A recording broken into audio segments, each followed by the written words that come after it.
Good morning. I'd ask everyone to please grab a seat. We're going to begin momentarily. Could everyone please grab a seat?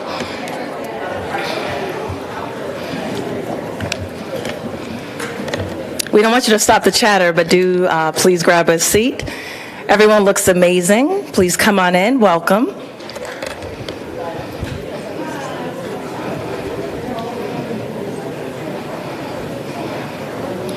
Good morning again. I'm going to actually invite the president of NJIT to join me up here, Tech Lim, who's going to bring us greetings on behalf of NJIT. My name is Angela Garrettson. I'm the Chief Government and Community Relations Officer. I co-hosted this event today with some amazing people. I can't wait for them to come up and say hello, but at this time, we're going to hear next from our president of NJIT, Dr. Tech Lim. Thank you, Angela. Thank you for putting the time, talent, and treasure to make sure that this event is a success. Good morning. Welcome to NJIT. NJIT is a minority serving institution. Last year, we became an Asian American, Native American, Pacific Islander serving institution. Just a few months ago, we became a Hispanic serving institution. Thank you. If you look around the country, how many institutions are research R1, Hispanic serving, Asian American and Native American and Pacific Islander serving, and a minority serving institution is less than 10 around the country. So this is unique. I see this country moving in that direction. We're just trailblazing this effort here. So, and we couldn't have done it without all your efforts. So thank you so much. I do also want to acknowledge the partnership with the City of Newark. Thank you, Mayor Baraka, for doing that and putting your staff working with us. And then also thank you, the Councilman Larry Crum. Larry, where is you? Thank you for spearheading this effort. And I also want to acknowledge the founder, president, and CEO of African American Chamber of Commerce, John Harmon. I told John that he put out a really fantastic gala that is so high energy. So I need all of you to make sure this event is high energy today, right? Good, all right. I do also want to appreciate Denise Anderson, who is here, and she's got lots of, I heard, words of wisdom about what to say in this particular topic. In fact, just a couple of days ago, I heard from one of my trustees, Lisa Chadas, on her engagement with you and how phenomenal that we're able to attract you to this campus to share your ideas. Again, thank you for all that you do. I don't want to spend too much of your time, but this campus is part of the community. In my opinion, as Newark rise, as Essex County rise, as New Jersey rise, so does this campus. And we're here to partner with you, and we love to build mutually beneficial partnership with all of you. Again, Angela, thank you for putting this event together. And if I miss any dignitary here, Marjorie Perry, Luis, and that's right. Oh, hi, hello. Councilwoman, yeah. Thank you for coming. Anyone else I miss? It is very dangerous when you start naming names here, okay? So forgive me if I miss your name, but I really appreciate, all of you being here today, this event being able to attract so many spectacular and wonderful individuals here in Newark and also in New Jersey. This is just phenomenal. Again, thank you, and I look forward to the engagement and the discussion. Thank you.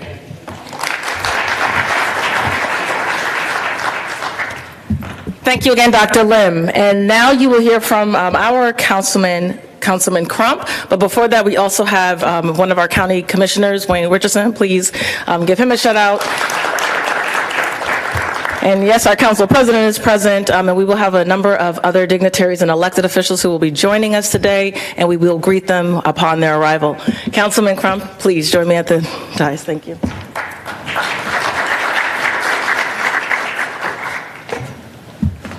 Good morning, everybody. Good morning. Oh, I can't tell you how I'm happy this day has come. I had hair before we started this process, right? But this was such an important event that we needed to do.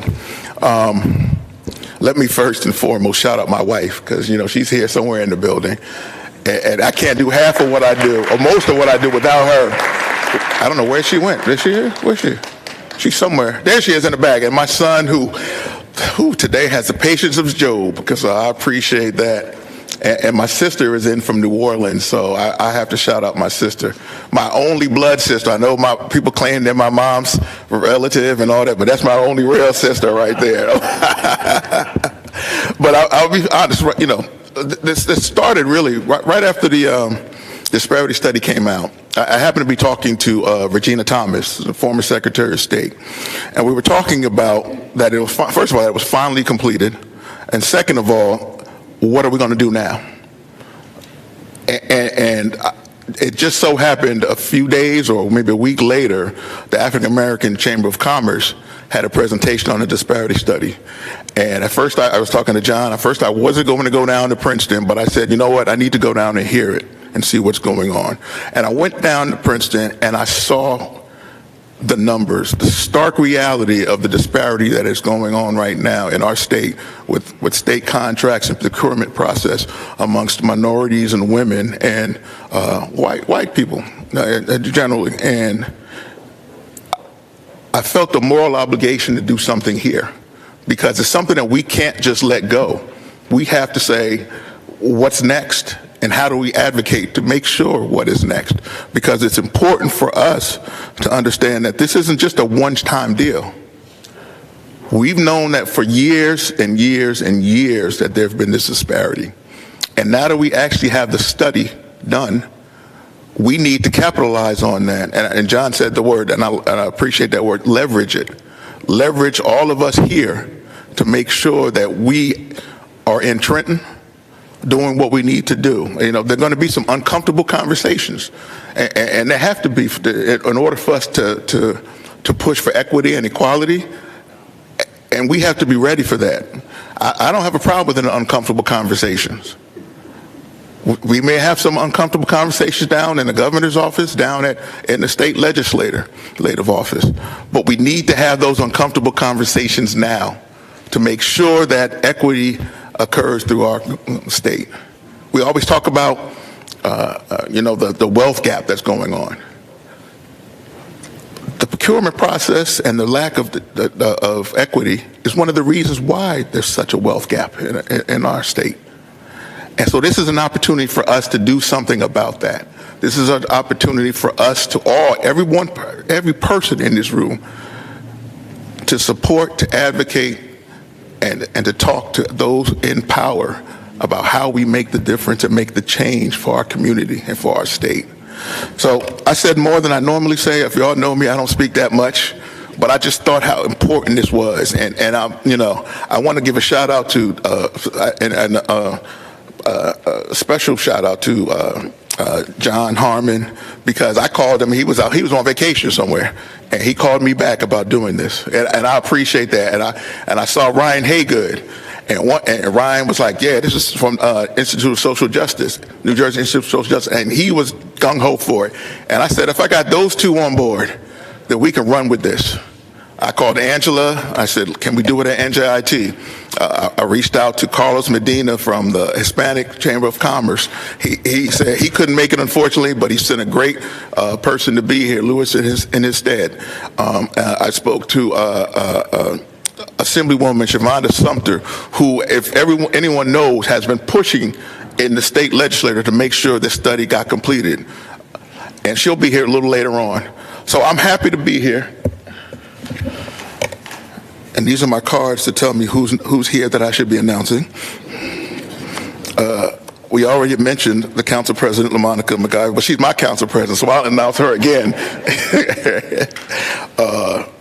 And Deborah Smith-Gregory from the Newark chapter of the NAACP. And I appreciate all of you here. Let me say that. I just think this was such an important event to have. I appreciate everyone who agreed to be a panelist, because I think we're going to get a good broad spectrum of different positions and different perspectives. So with that being said, thank you everyone for coming. I appreciate, and also before I forget, let me thank National Action Network, all the sponsors, including National Action Network, who sponsored the food today. That's always important to say. And Steffi Bartley. So thank you everyone. I hope you gained some great information, and I hope you're ready to work after today. Thank you.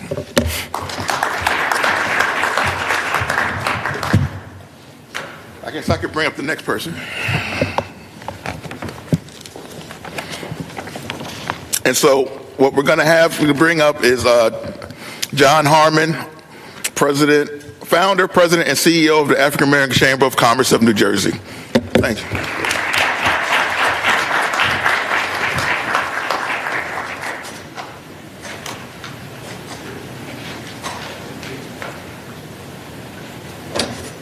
All right, let's go. Dr. Lim said, put some energy in this place. This is not a funeral today. It is our time to go to work, ladies and gentlemen. I'm just delighted to be here, and I brought my own Amen corner with me because I'm in Newark today. I am not in Trenton. I might need some help. It might get a little crazy up in here, but we're delighted, excited to be here, and I just want to take a few moments before we bring up Dr. Anderson to get us going. Greetings to the mayor, Mayor Ras Baraka. I call him governor this morning because this is where he's going, right? I mean, listen, you either talk about it or you be about it, right? And so I think I want to thank Brother Crump for taking the baton and moving it forward. We still do too much talking in this state as a people, and we're falling behind. And so the president said, about a minority university, right? We need a minority state because it's everything but that. And we have enabled so many people to reach their goals, and then they totally forget about how they got there. We talk about, 94% of our vote, 96% of our vote, and then other people make donations or contributions. There's an inequity there. Our vote has just as much juice as the dollars that people are putting up, but they seem to be getting all the opportunities. And we got to just own up to it and be men and women about it and just have some real conversations, uncomfortable or not, but we need to have these conversations. So I'm going to lay a little groundwork before Dr. Anderson gets into the nuts and bolts of this disparity study, which was, it laid bare how black people and brown people are perceived in this state. It just laid it out. Taxation without representation. Remember, we're going to be talking about public contracts. Public contracts are funded by your tax dollars. Let's not lose sight of that. It's funded by your tax dollars, and there's some people that are getting almost 100% return on your investment. That's just straight up wrong. Taxation without representation. So, little foundational stuff here. In 2016, I met with then candidate Murphy, who was running for governor. And during that conversation, I shared with him what we deemed as the black agenda. And one of the top items on that agenda was a disparity study. And Dr. Anderson will unpack a little more about what a disparity study is and so on and so forth. And so the African American Chamber of Commerce, for those of you who've never heard of us, don't know what we do, every day we're thinking about black people. And that's not excluding other people because we need all people to make this work. But we're thinking about you. We're thinking about your poverty level. We think about your exclusion for opportunities. We think about your net worth, which is about $17,000 versus $322,000 for whites. We think about how do we get a paradigm shift to put you in a better place. So let that marinate a little bit. So in this meeting, we went over what we deemed was important to black people to get them in a better place, and he acknowledged that that's what he would be about. And then he was elected in 2017 under the banner Stronger and Fairer Economy. 2017, the Port Authority had just concluded its disparity study. And the numbers were relatively the same then as they are now, right? So we suggested to the administration, would it be possible to annex those numbers to kind of expedite this disparity study process to show us, the 94% that voted for him, that you heard us and you're reacting to it. To this day, I have not gotten a good answer whether that could have been done, but the bottom line, it was not done. 2017, 2020, the disparity study was commissioned. The study speaks to the availability and the utilization of people to do these opportunities. Again, I don't want to get into the presentation. So 3 years go by. I don't see the urgency. It wasn't done. Then finally, it gets commissioned, and now it's done. We lost 6 to 7 years. The governor got his second term. His second term. No accountability, no reciprocity. But if you go back a little further, Governor McGreevey, his first executive order, and this is where we're going to get some consternation. He stood up project labor agreements. We negotiated with him for a $5 million carve-out. That means that you did not have to be a signatory to the unions to participate on contracts up to $5 million. All this is going to bear out in this study. Along that continuum, we had a school construction initiative that was court-ordered because our schools in urban districts, 31 of them, their schools were not up to snuff. They put $8.6 billion to upgrade schools, and then 50% of the schools got done, all the money was spent. The school districts that did the preliminary work were not allowed to distribute the money. The state pulled the money, stood up the School Development Authority. I'm just giving you a little history because this didn't just start now. This has been going on a long time. And so then the suburban district said, hey, we're not going to vote for more money unless we get included. Another $4 billion were allocated. So when I talk about the $17,000 network for blacks, none of that money came over to make those numbers better. Okay, you still with me? So I just want that to marinate a little bit. The other thing, the reason I say we get a lot of pushback when you talk about the trades, trust me, we have nothing against the trades. Those men and women do great work. Our issue is we're paying taxes and we have no equity there. We have no large representation. In the labor force, maybe in some communities, but not across the state, and trade-oriented black and Hispanic businesses are non-existent. That's the issue. And so most of this money went that way. And so we'll talk about that a little later on. The last point, President Obama had a $25 million carve-out on the project labor agreement. So any project up to $25 million on the federal level, you did not have to be a signatory to the trades, however you paid prevailing wage, etc. President Biden is now at $35 million. New Jersey is still at $5 million almost 20 plus years ago. So as we get into the negotiations of change, that has to be an intentional conversation. If they eat, we have to eat. They're having 5 plates, and we're not even getting an appetizer. So with that said, give a round of applause for this amazing woman, Dr. Denise Anderson.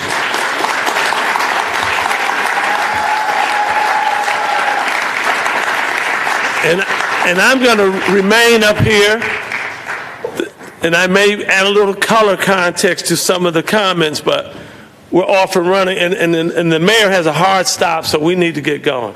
All right, let's get engaged.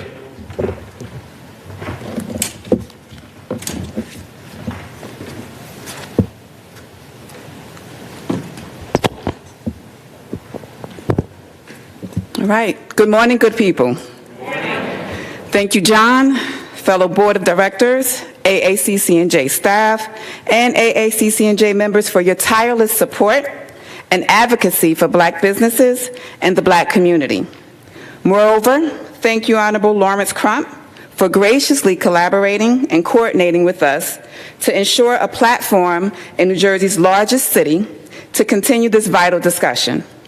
Further, I thank the Honorable Roz Baraka, Louis De La Hoz, Ryan Haywood, Marjorie Perry, and the Honorable Shavonda Sumter for joining us and lending us your expertise in identifying swift and actionable solutions for making New Jersey equitable for all and not just for some. There is a steep and ever-expanding gap between white and male-owned businesses in comparison to all black-owned businesses that negatively impact the lives and the livelihood of black communities in this state. We will examine the New Jersey Disparity Study to ensure we all understand the fierce urgency of now relating to black businesses' accessibility to contracts with the state of New Jersey. Making sure the clicker works. All right. So, black-owned businesses encompass the black community in New Jersey. There is no separation because the economic stability of black-owned businesses and black employment rates are the nexus between all other determinants for our community. That's education access and quality, That's health access and quality, our neighborhoods and built environments, and social and community contexts. There are 1.2 million blacks in New Jersey, and we have the highest poverty rates at 16.3%, and an unemployment rate of 8.1%. And that's a direct correlation to our economic stability. 41% of black households own their homes, compared to 77% of white households in the state. The black and white home ownership gap is about 35%. As John mentioned, the average net worth for black New Jerseyans is $17,000, and for white New Jerseyans, their net worth is $322,000. And lastly, illustrated here, we see that only 3.5% of the 88,000 black-owned businesses in New Jersey have employees, which infers growth stagnation. All of these measures, poverty rates, unemployment rates, home ownership, net worth, they all speak to our economic stability as blacks in New Jersey. We will see in this review of the disparity study how the inability to fairly do business with the state of New Jersey impacts the growth of minority and women-owned businesses throughout the state, as reflected in the small percentage of black-owned businesses with employees, which is an indicator of growth. Also, during this presentation, I will discuss time intervals, which reveal that black-owned businesses have been systemically and intentionally deprived of opportunities to do business with the state of New Jersey for decades, and this practice persists. So the New Jersey Disparity Study was released on January 23rd of this year. The study was conducted by Mason Tillman and Associates, and they examined whether the state's funds were spent on past contracts in a manner that further existing discrimination against minority firms in various sectors. So I'm going to describe the included sectors shortly. The study period was a retrospective look back into a 5-year period. The 5-year period was state fiscal years July 1st, 2015 to July 30th, 2020. This was a mixed method study, meaning it intentionally included numbers such as descriptive statistics and analytics, and it also included the voices of minority-owned businesses in the state of New Jersey. Noteworthy is that the inclusion of both is important. The numbers tell us the what, while the voices and the stories tell us why and how.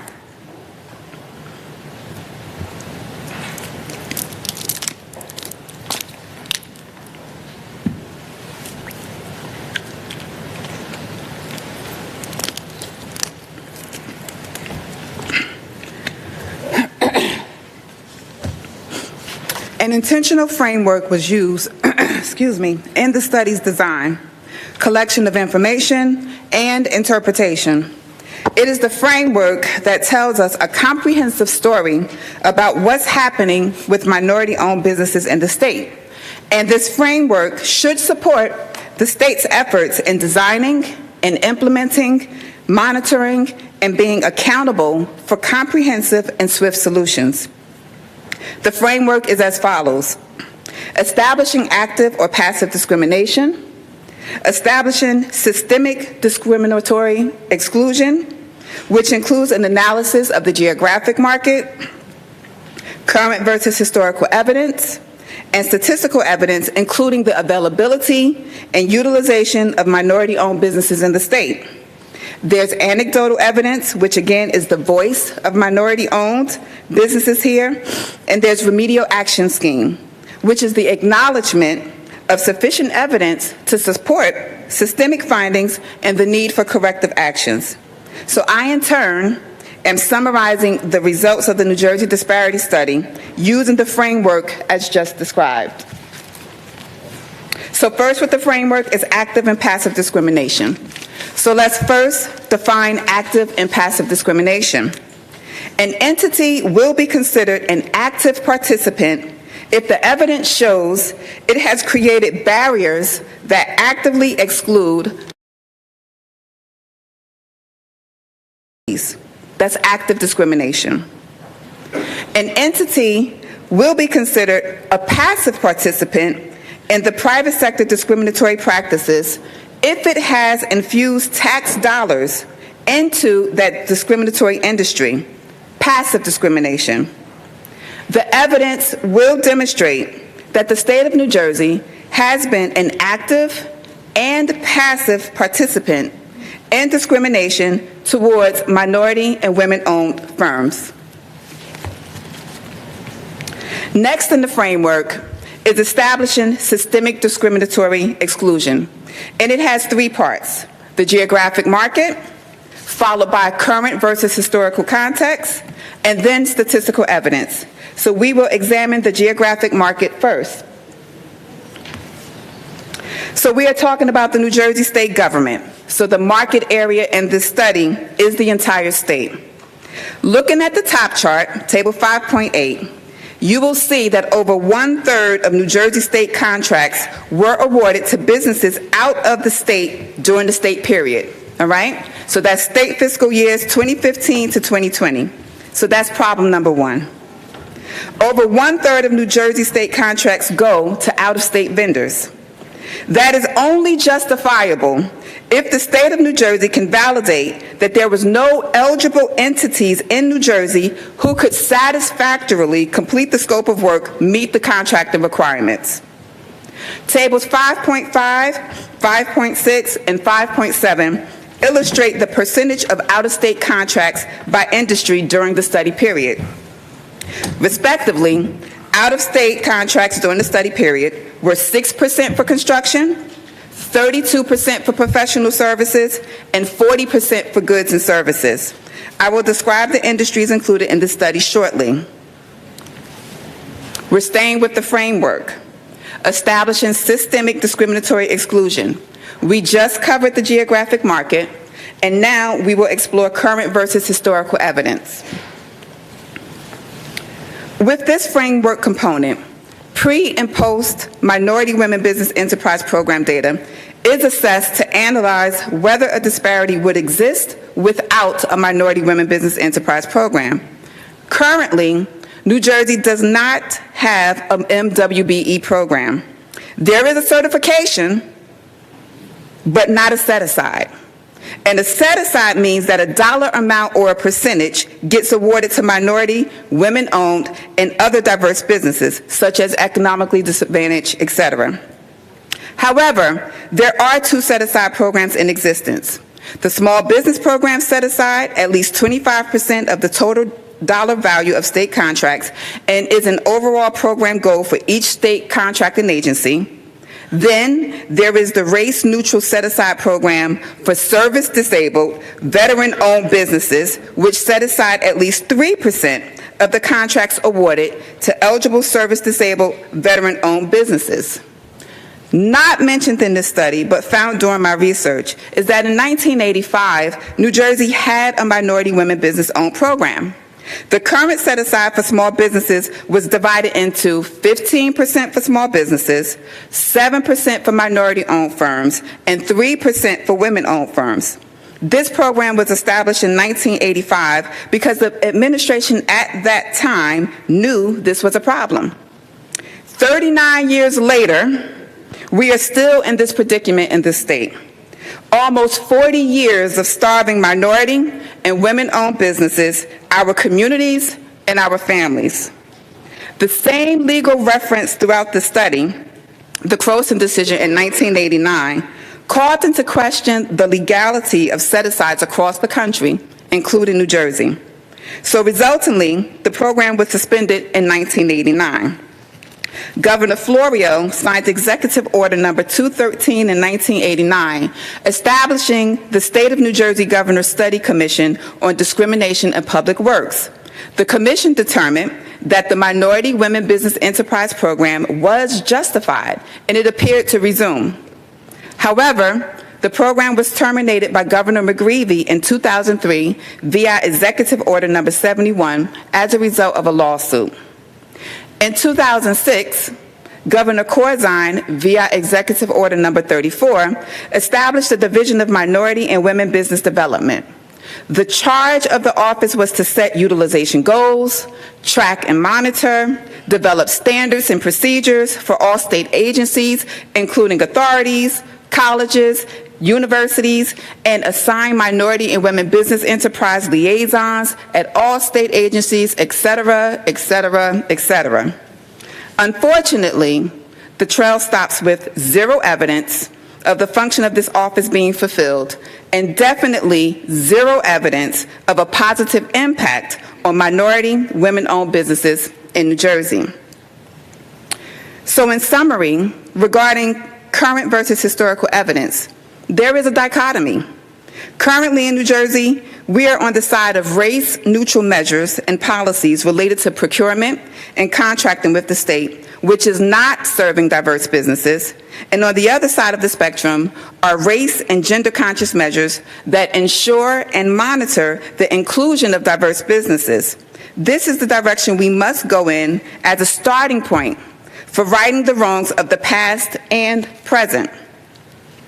Now we will explore the last segment of establishing systemic discriminatory exclusion, which is the statistical evidence. First, within statistical evidence is the availability of minority women business enterprises in New Jersey. Availability was measured by the willingness and capacity of minority women business enterprises in New Jersey. Willingness was determined by identifying minority and women business enterprises in the state. So to the left of the screen, minority women business enterprises were identified through state contracting agencies' records, government certification directories, business owners who participated in the study by lending their voices, telling their stories about procurement in New Jersey, and through business and trade association membership lists. Capacity was measured by analyzing the size of prime contracts, stratifying the largest contracts by industry, analyzing the industry, the frequency of contract awards, etc.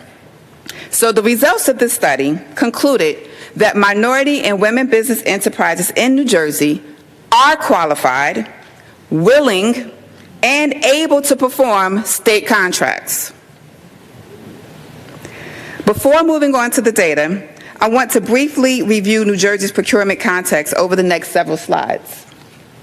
So the report provided 4 New Jersey industry definitions: construction, architecture and engineering, professional services, and goods and services. The study included all categories except architecture and engineering, and I don't recall seeing a reason for the exclusion of architecture and engineering from the study. So here, I want you to note the differences in the procurement process based on industry, contractual amount, and solicitation method.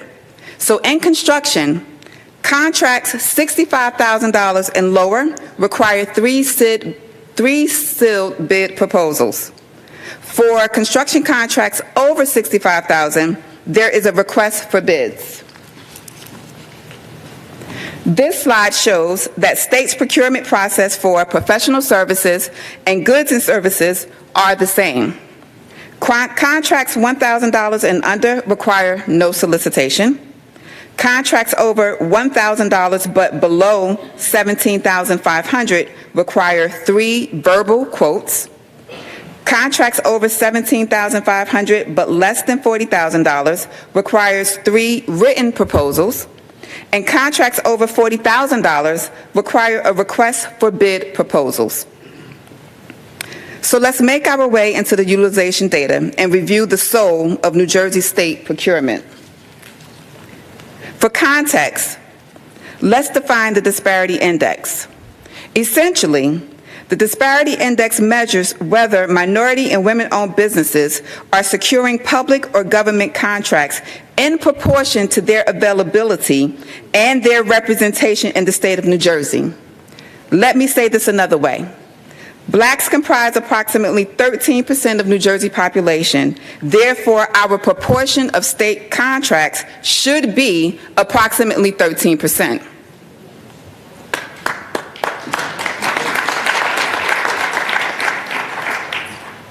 In the context of this study, highly utilized businesses are the small group of prime contractors in New Jersey receiving the most prime contract dollars. So illustrated to the left of the screen, during the study period, July 1st, 2015 to June 30th, 2020, New Jersey awarded over $11 billion, with a B, dollars in contracts in the construction industry. 35 of 669 total businesses received 70% of the total construction prime contract dollars. Further, the most highly used prime contractors were 16 Caucasian male-owned businesses, which received 50% of the total construction prime contract dollars. Illustrated to the left again, Table 3.6 shows New Jersey awarded over $4 billion in contracts in the professional services industry.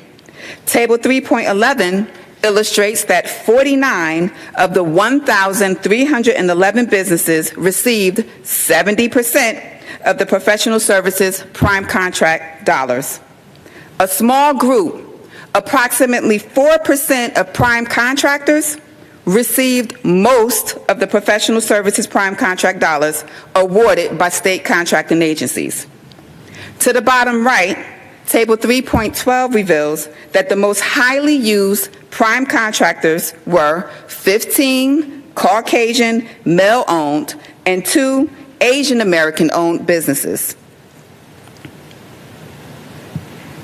Again, to the left, Table 3.6, we see New Jersey awarded over $3 billion in contracts in goods and services industry. Table 3.14 illustrates that 189 of the 2,764, or approximately 7% of the businesses, received 70% of the total goods and services prime contract dollars. To the bottom right, Table 3.15 reveals that the most highly used prime contractors were 42 Caucasian male-owned, 1 Caucasian female-owned, and 2 Asian American-owned businesses. These 45 contractors received prime contract dollars for 50% of the total goods and services. These contracts range from approximately $40,000 to $110 million. So, given that the highly utilized businesses were not inclusive of black businesses, you may be wondering just how many prime contracts did black businesses receive during the study period. This slide reveals that in the construction industry, black women received 2 contracts in 5 years, or 0.07%. And black men received 11 contracts in 5 years, or 0.36%. In the professional services industry, black women received 8 contracts, or 0.14% of all contracts during the 5-year study period, while black men received 57 contracts, or 1.01% of all professional services prime contracts. The last 2 slides focused on prime contracts. So what about subcontracts? Well, in the construction industry, 1 black woman, or 0.03%, received a subcontract in construction during the 5-year period, and 29 black men, or 0.79%. Related to subcontracts for professional services, black women received 10 contracts, or 0.91%, and black men received 5, or 0.45% of subcontracts in the professional services industry during the 5-year study period. So in summation, between all industries, construction, professional services, and goods and services, for both prime and subcontracts, black male and female-owned businesses never rose above 1% for the entire 5-year study period. I'm going to let that sit with you. Yes. How can you survive in business for 5 years you get no opportunity, and you're paying taxes every year. Let that marinate. Back to you, Doc. Okay. So to quote Jersey's own Senator Cory Booker, we must ensure that economic opportunity is inclusive and accessible to all Americans, regardless of race or background. The growth of black businesses is not just a matter of entrepreneurship, it's a matter of economic justice. And in the words of the late, great John Lewis, the challenges facing black entrepreneurs are not just about access to capital. They're about dismantling structural barriers and creating an environment where every business has an equal opportunity to thrive.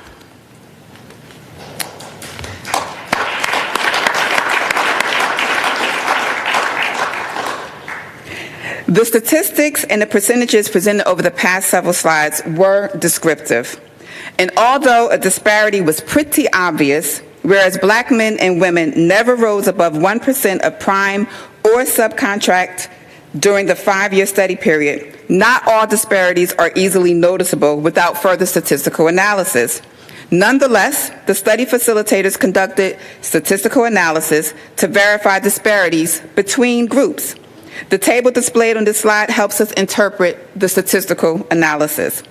Any outcome with an asterisk indicates underutilization, and any outcome with a dagger, which looks like a cross, indicates overutilization. So this slide focuses on the disparity in construction contracts. To the left of the screen, we have ethnicity, followed by ethnicity and gender. And to the right of the screen, we have the statistical test results relating to whether a disparity exists. There are many asterisks validating underutilization and 2 daggers indicating overutilization. The interpretation of the last slide is as follows. For prime contractors and construction in New Jersey, there is a disparity for blacks, Asians, Hispanic, and white women.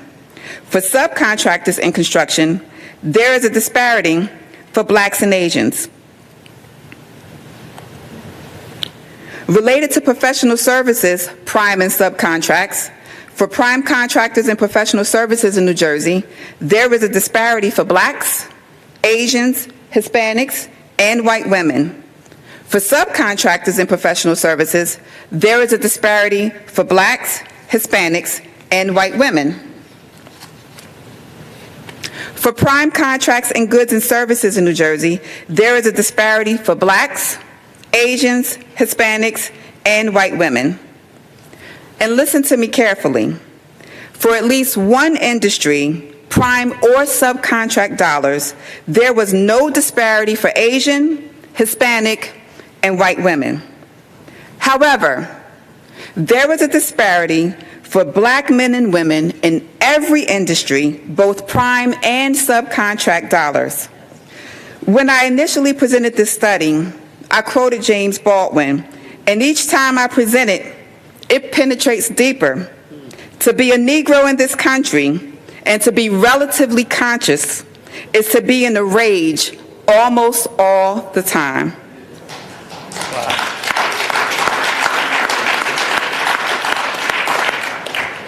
There are disparities under and within the minority umbrella. And because of this documented fact that we've all known all along, by the way, I'm confident in saying that we, black folks, are not interested in being lumped into the overarching category of minority.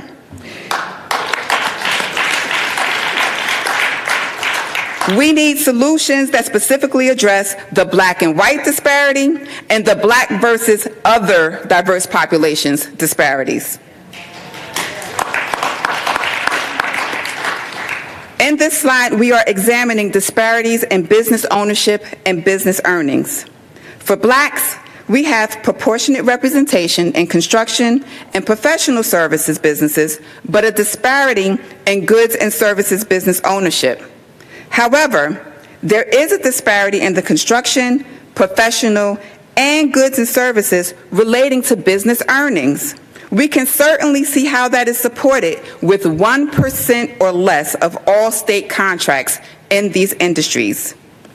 The persistent disparities in the growth of Black businesses underscore the need for targeted policies and investments to address systemic barriers and create a more level playing field. Stacey Abrams. So let's move on to the anecdotal evidence, or the voices and the stories of minority and women-owned businesses in New Jersey. The report provided the criteria for persuasive anecdotal evidence requirements as listed in the slide. So 1, that is gathered from minority contractors, preferably those that are qualified. 2, concerns specific allegations of discrimination. 3, involve the actions of governmental officials. 4, involve events within the relevant jurisdiction's market area. 5, discuss the harm the improper conduct inflicted on the businesses in question. And 6, collectively reveal that discriminatory exclusion and impaired contracting opportunities are systemic rather than isolated or sporadic. Again, the anecdotal or qualitative or voices of those impacted provide the human context to the statistics presented.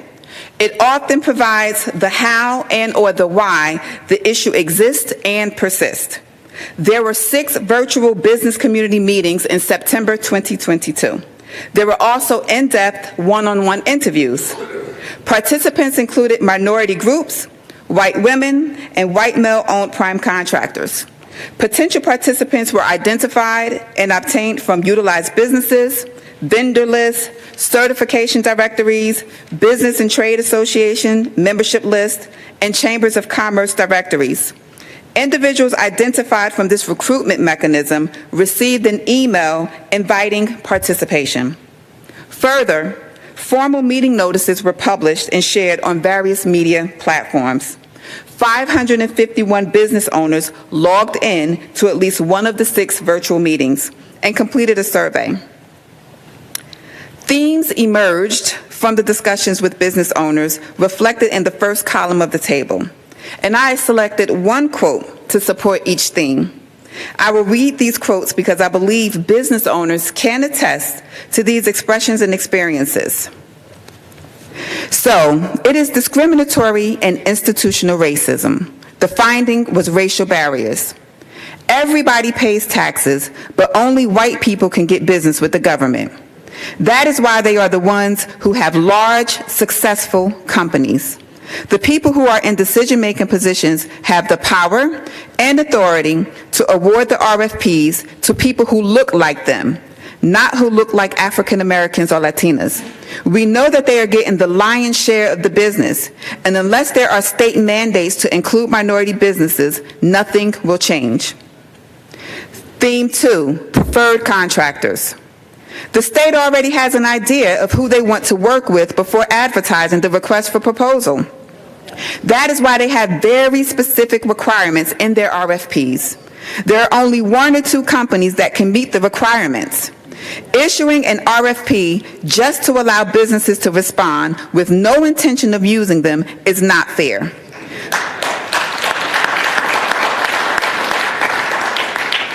We spend up to 40 hours to respond to an RFP. Sometimes it is much more than that. Finding, minority subcontractors are listed but underutilized. Our firm has been listed as a subcontractor without receiving work. It has happened many times in New Jersey. They do not have a process in place to prevent it. Finding, onerous bid and RFP process. The RFPs can be a little bit daunting. It takes at least 2 to 3 days before I finally figure out what it is they want. By the time I get through reading all of the requirements, I am still at a loss because now I missed the deadline for the supplemental documents. And by the time I get to the point where it is time to submit questions, they are not quick to respond. Finding, limited access to contract information. The state should send notices to minority business enterprises just like New York State does. They send us notices advising us to look out for upcoming jobs. Finding, inadequate time to respond. The lead time is all over the place. Sometimes we will get 2 weeks, while other agencies will provide a month and a half. There is no consistency. Sometimes they ask for questions too quickly. They also may be due within 1 week of issuing the RFP. The RFP process probably needs to be slightly longer. Finding late payments. Our prime contractors do not pay us within 30 days. It usually takes 3 to 6 months. Depending on the agency, it could take up to 6 months. Finding a statewide Minority Women Business Enterprise Program. Having an MBE program with goals would be a good start. The Minority Women Business Enterprise Program should be as inclusive as possible. They should follow State of New York's Minority Women Business Enterprise Program, but setting goals will not do any good unless the goals are enforced. And that means they have to be monitored, and agencies have to be accountable for meeting the goals. Finding pre-qualification challenges. The process for pre-qualifications was extremely exhaustive. And finding other recommendations. They could do a Zoom class on how to seek work from the state. It should be readily available for everybody, not just a select few people who already know how to do it. So the last component of the study framework is the remedial action scheme. And as a reminder, it is the acknowledgement of sufficient evidence to support systemic findings and the need for corrective actions.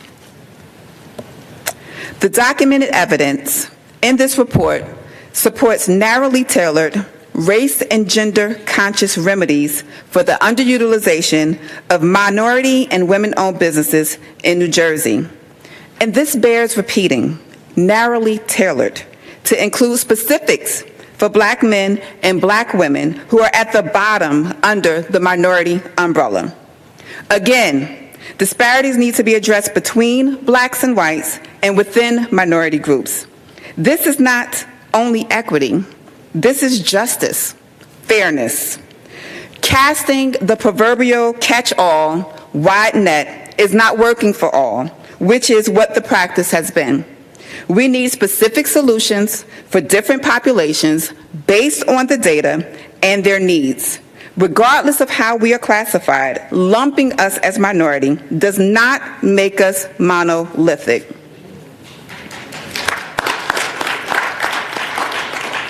So we've examined how other states prioritize and put teeth and grit behind their minority and women business enterprise programs. I want to share at a high level promising components of various minority women business enterprise programs that the New Jersey state government can learn from and even enhance to make procurement with the state of New Jersey fair and equitable. Set-aside programs.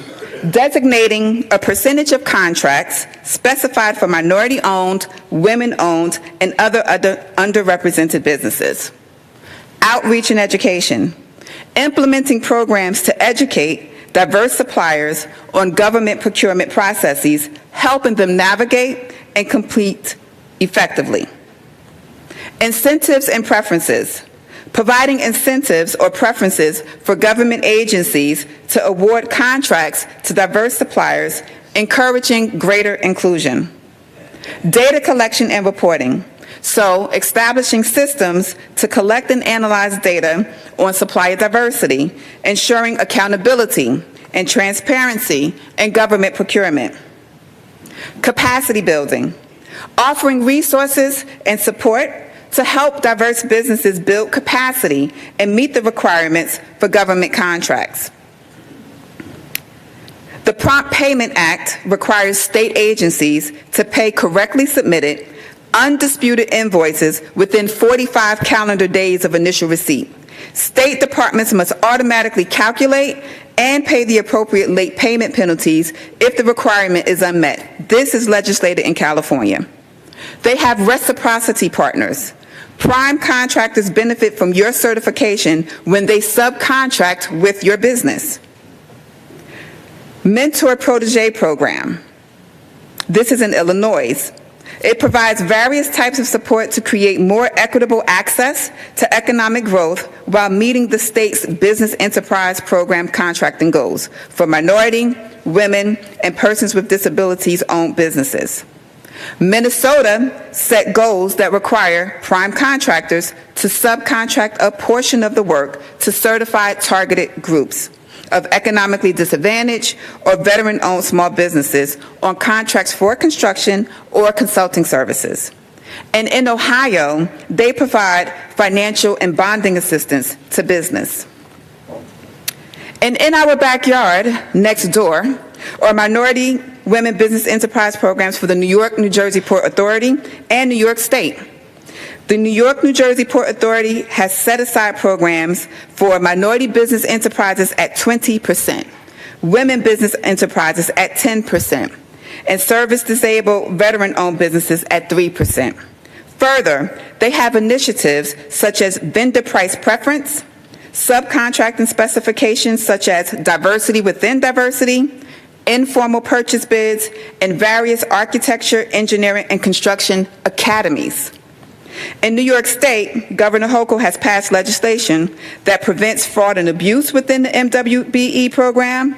It allows the use of the MWBE Development and Lending Program funds to refinance existing debts, and contracts up to $1 million to MWBEs without a formal competitive process. So the word for today and every subsequent day until New Jersey does better is intentionality. Somebody say intentionality. Intentionality. Because the programs, as I described, are intentionally designed to address overt and covert racism and discrimination. So what do we want? But before that, let's examine the business case for DEI. DEI is under attack. Diversity and equity officer positions are disappearing. The SCOTUS decision regarding race consideration in college admissions has provided a playbook for other anti-DEI initiatives.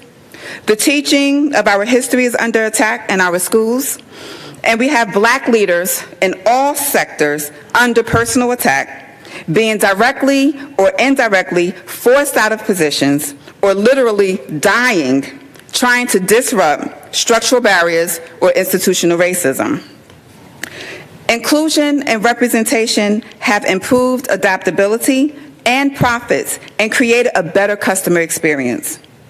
To compete in the global economy, businesses must champion diversity, equity, and inclusion. So, when a business has representation from various races or ethnicities and other demographics such as gender, it increases the collective intelligence of teams in identifying and meeting the needs of consumers. The representation I speak of is pivotal throughout the organization, and it includes the board seats and executive positions, not just direct service positions. In a report by McKinsey last December, they found a 39% increased likelihood of outperformance for business in the top quartile of ethnic representation. Companies representing women exceeding 30% are significantly more likely to outperform those with 30% or fewer financially. Companies in the top quartile for both gender and ethnic diversity in executive teams are, on average, more likely to outperform their peers. Companies in the top quartile for board gender and ethnic diversity are 27% and 13% more likely to outperform those in the bottom quartile, respectively. Mark Cuban stated recently, DEI means looking where others don't for great people and businesses.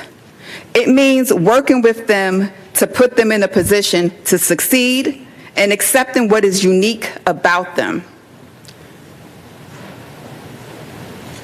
Over the past several years, when we've talked about DEI, we've talked about George Floyd, right? And the rising and the raising of the consciousness due to what we witnessed in 2020. I like analogies, y'all. So when I think about what this study has showed us in relevance to what we saw with George Floyd, New Jersey state government has its knee on the necks of black businesses, okay? And that's active discrimination. And then what they allowed to happen with these white male CEO businesses, those were the officers that stood by and watched. That's the passive discrimination. The essence of time and in the interim. So John told you he met with and discussed the need for a disparity study with then candidate for Governor Phil Murphy. The governor was elected to office in 2017 with 94% of the black vote, and this disparity study was not commissioned until December 2020. So yes, the world was brought to its knees by the COVID-19 pandemic in March of 2020, but what about 2018? What about 2019? Other disparities, like John said, had been done, such as the Port Authority disparity study in 2017. So why not use that to encourage or direct state agencies to be intentional regarding diverse contracting? Why not include language in contracts related to diverse suppliers? Why not unbundle contracts? Why not implement a bidding by revenues or expense systems? Why not emphasize the trades? We needed something while waiting for a disparity report published 8 years after the original conversation. Allow me to remind you that there was an MWBE program in 1985, obviously because there was a need then, just like it is a need now. And here we are, 39 years later, with 1% of state contracts, but 13% of New Jersey's population. The math ain't mathin'.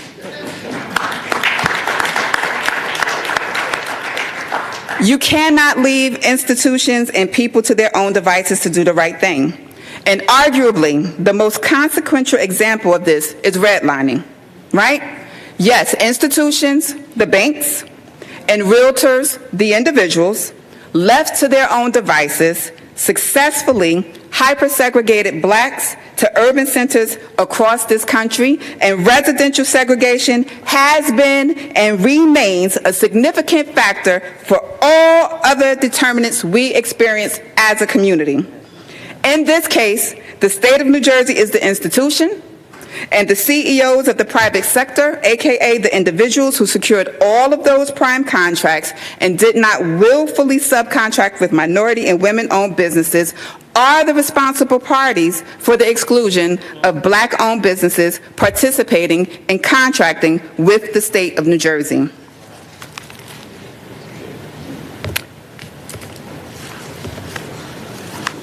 So, where do we go?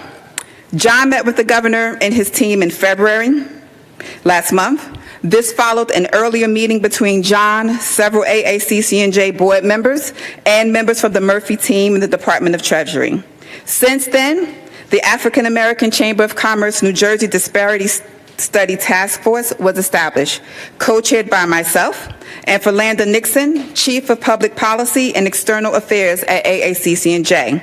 We have approximately 12 members on the task force. The task force is putting together recommended best practices to ensure more equitable participation for black businesses in public procurement. We want to reestablish an MWBE program with set-asides and goals and monitoring and teeth and grit. We want a seat at the table while designing, implementing, and monitoring said program, not about us without us. I want to encourage you to join the African American Chamber of Commerce of New Jersey if you are not currently a member. And if you are a member, please continue to stay with us on the journey. You don't have to own your own business to become an AACC&J member. If you are a black-owned business owner, you should be an AACC&J member. If you are black and an employee, you should join AACC&J too and work with us to ensure your employer works with black-owned businesses. And if you, that right there. And if you're an ally or have good business acumen, and I'm defining that as recognizing DEI as right, or you recognize the profits in it, in that case, you too should be an AACC&J member. I'd also like to remind you that AACC&J is working on behalf of all Black businesses, whether you are a member or not. When we receive wins for Black businesses, such as policy change, it isn't earmarked or reserved for AACC&J members only. All Black businesses benefit. So, with that in mind, support AACC&J with your membership, which helps us support you while you continue to work on and in your business. We are counting on all of you who are listening to the sound of my voice to join us in our grassroots apolitical strategy. As a reminder, we are apolitical and endorse no political sides. We are on the side of Black business opportunity and prosperity.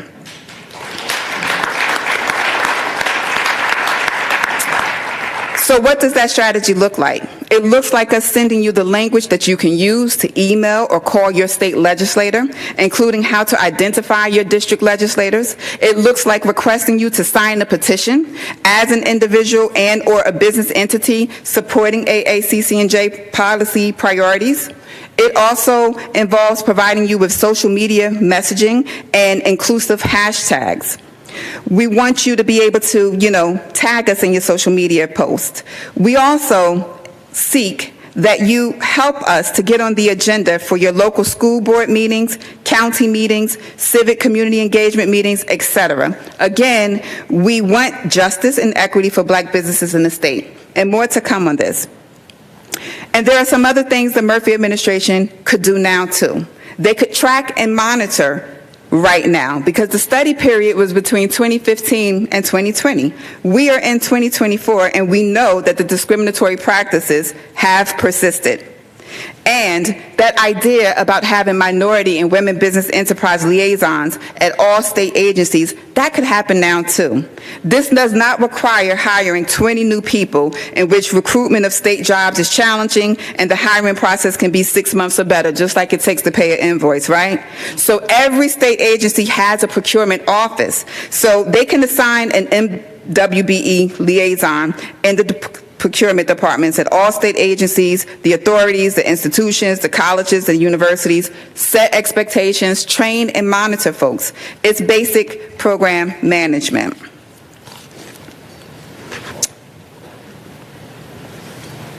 So before I turn this back over to John, I do want to say this is Women's History Month, right? It is, right? And so I'm speaking to the ladies right now, so just give me a second.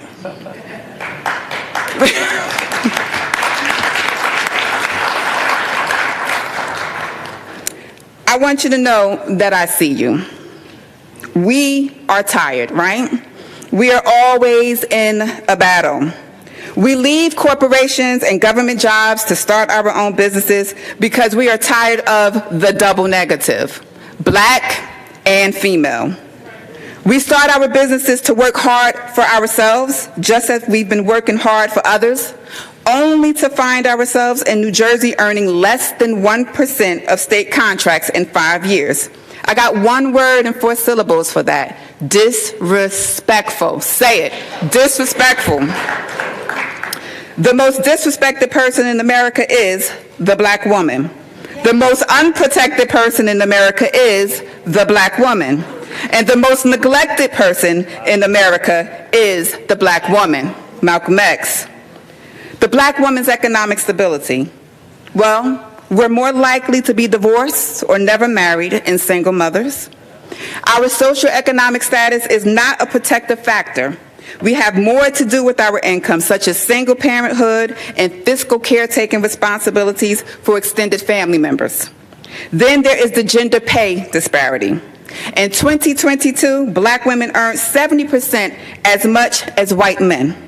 So less pay is more likely without the benefit of 2 adult income earning households with more responsibilities with our money. Let me hear you say, tired. Tired. The Black woman's social and community context. Our boys and men are over 50% of the incarcerated population. Black and Hispanic men are the only racial and ethnic group where homicide is a top 10 leading cause of death, and yes, the disproportionate police brutality contributes to this number too. Let me hear you say tired. Tired. Black women's health. Name a chronic illness, and we likely experience it at a higher rate than women of other races, ethnicities, including identifying the disease at a later stage with a greater chance of death.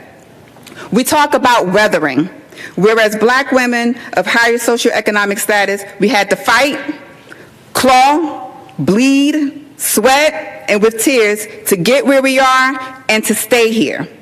Our bodies don't forget the associated stress and trauma, and it's killing us literally. One of the highly utilized markers of life expectancy is maternal mortality. And here in New Jersey, black women are almost 7 times more likely than white women to die from maternity-related complications. And a black baby is nearly 3 times more likely than a white baby to die before their first birthday. And let me be clear, community baby showers will not save us. So, black queens, again, I see you. It is exhausting being black and female, yet I am still speaking to you because we get it done. Not because we always want to, but because if not us, then who? We are king and queen makers. We put presidents into the White House, senators into U.S. Congress, governors into heads of state, and don't you forget it. And don't let them forget it. They don't talk about the black vote for naught. Our lives and livelihoods depend on it. Be stingy with your vote. Be discerning with your vote. Make our lawmakers earn it.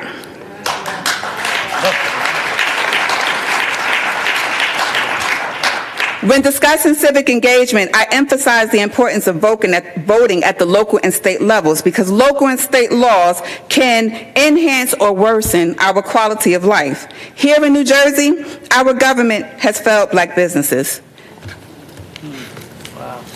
Uneasy lies the head that wears the crown, queens. We need you in this fight with us because we get it done. And I'll close with this quote from T.D. Jakes. Big ideas come from forward-thinking people who challenge the norm, think outside the box, and invent the world they see inside rather than submitting to the limitations of current dilemmas. Thank you. Whoa, whoa, give her a hand.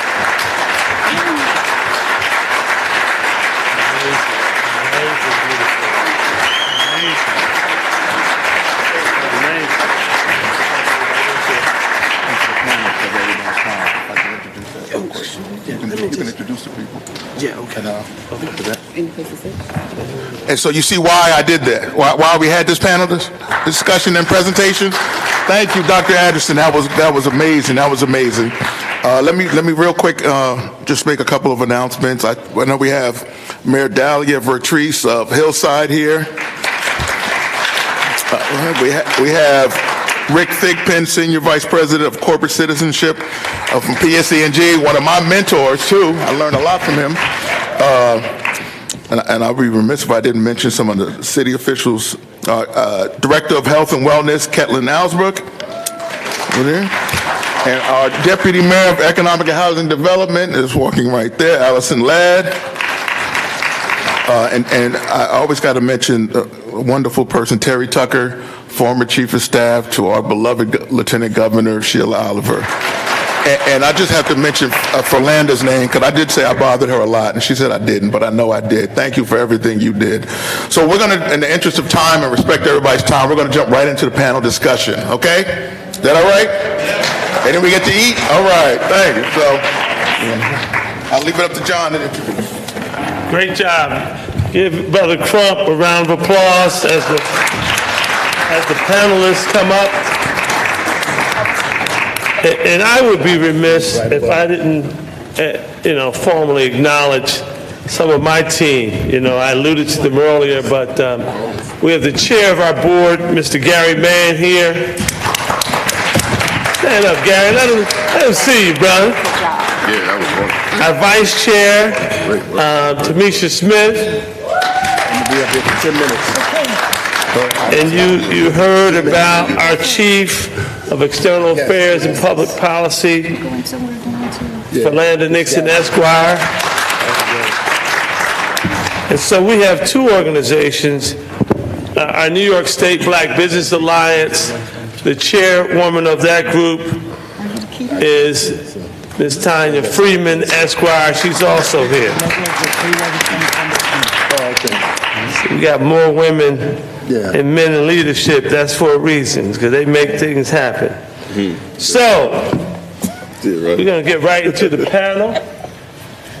And I know the mayor has a hard stop, but I'm going to ask each of you panelists to be mindful of time.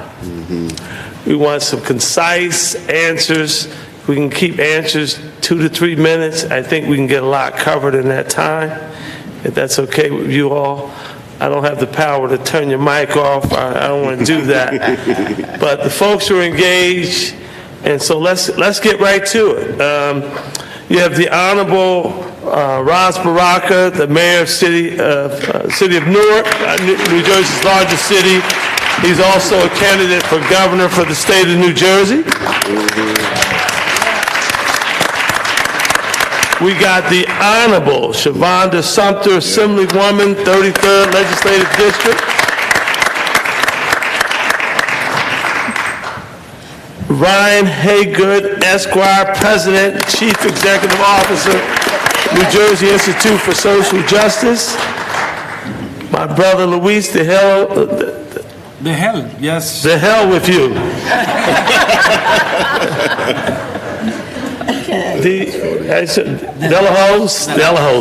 Delahose. He's always picking with me. I'm getting you back. First Vice President, Regional Director, Community Lending for New Jersey Valley Bank, but he's also one of the leaders over at the New Jersey State Hispanic Chamber of Commerce. Give him a round of applause. Marjorie Perry, President and CEO of MZM Construction.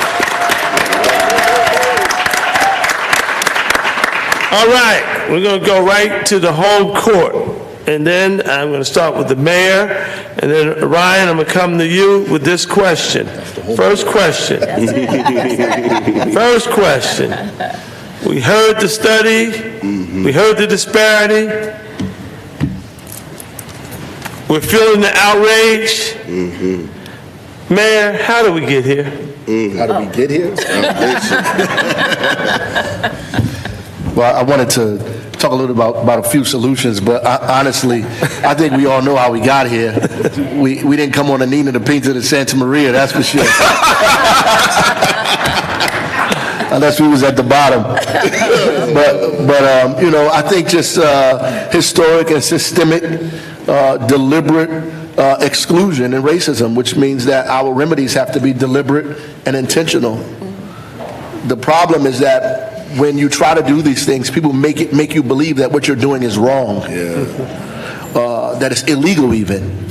So you have a lot of officials, bureaucrats that are not elected, that are in a lot of these positions, who believe if they move along these lines that they're doing things that are not proper. And you trying to convince them that this is what we must do is part of the struggle as well. And some of the people look like you because they have been convinced that to fix this thing will get them in imminent trouble. Right? And that is a heavy object to move. You know, because we try to move it every day. That's a heavy object to move. And that's the same thing with politics. So you have to understand that there's no politics without economics, and there's no economics without politics, right? You know, it's just clear. So your decisions and choices you make are incredibly important. The politics of the streets that I grew up on, you know, your sneakers was yours as long as you could keep them. Amen. And the politics of the community is what made people not bother you as opposed to somebody else. You can't mess with him. This guy's, you know, such and such and such. He's with us. That's the politics. That's what politics does. It's supposed to defend your community and you to do the things that you need to get accomplished. So that's really where we are. Hopefully I get a chance to talk about some of the solutions. Well, we're going to come back to you. Give him a round of applause. All right. Mr. Ryan Haygood. Can we just give Dr. Anderson a round of applause one more time? That was, there's so much to take from that sobering and thorough and exhaustive report. And the word that stuck out to me that she lifted up was intentionality, which, to her point and the mayor's point, you all live the experience reflected in those numbers, and you don't have that result unless there is already intentionality. Right. That what those numbers reflect is a design to produce exactly that result, which separates us from the very best things in the state and connects us to the most challenging. And so I asked Terry Tucker, the mighty Terry Tucker, for permission to share this, and I appreciate that Dr. Anderson brought her into the room. And John mentioned the 94% rally, and I just want to say a quick word of context because it makes this conversation real to us in the room. So when the governor won the election, to John's point, he received 94% of the black vote the first time, and I think it was 96% the second time. He only received 43% of the white vote. And so he doesn't win the election to the state house without this near unanimous support of black people.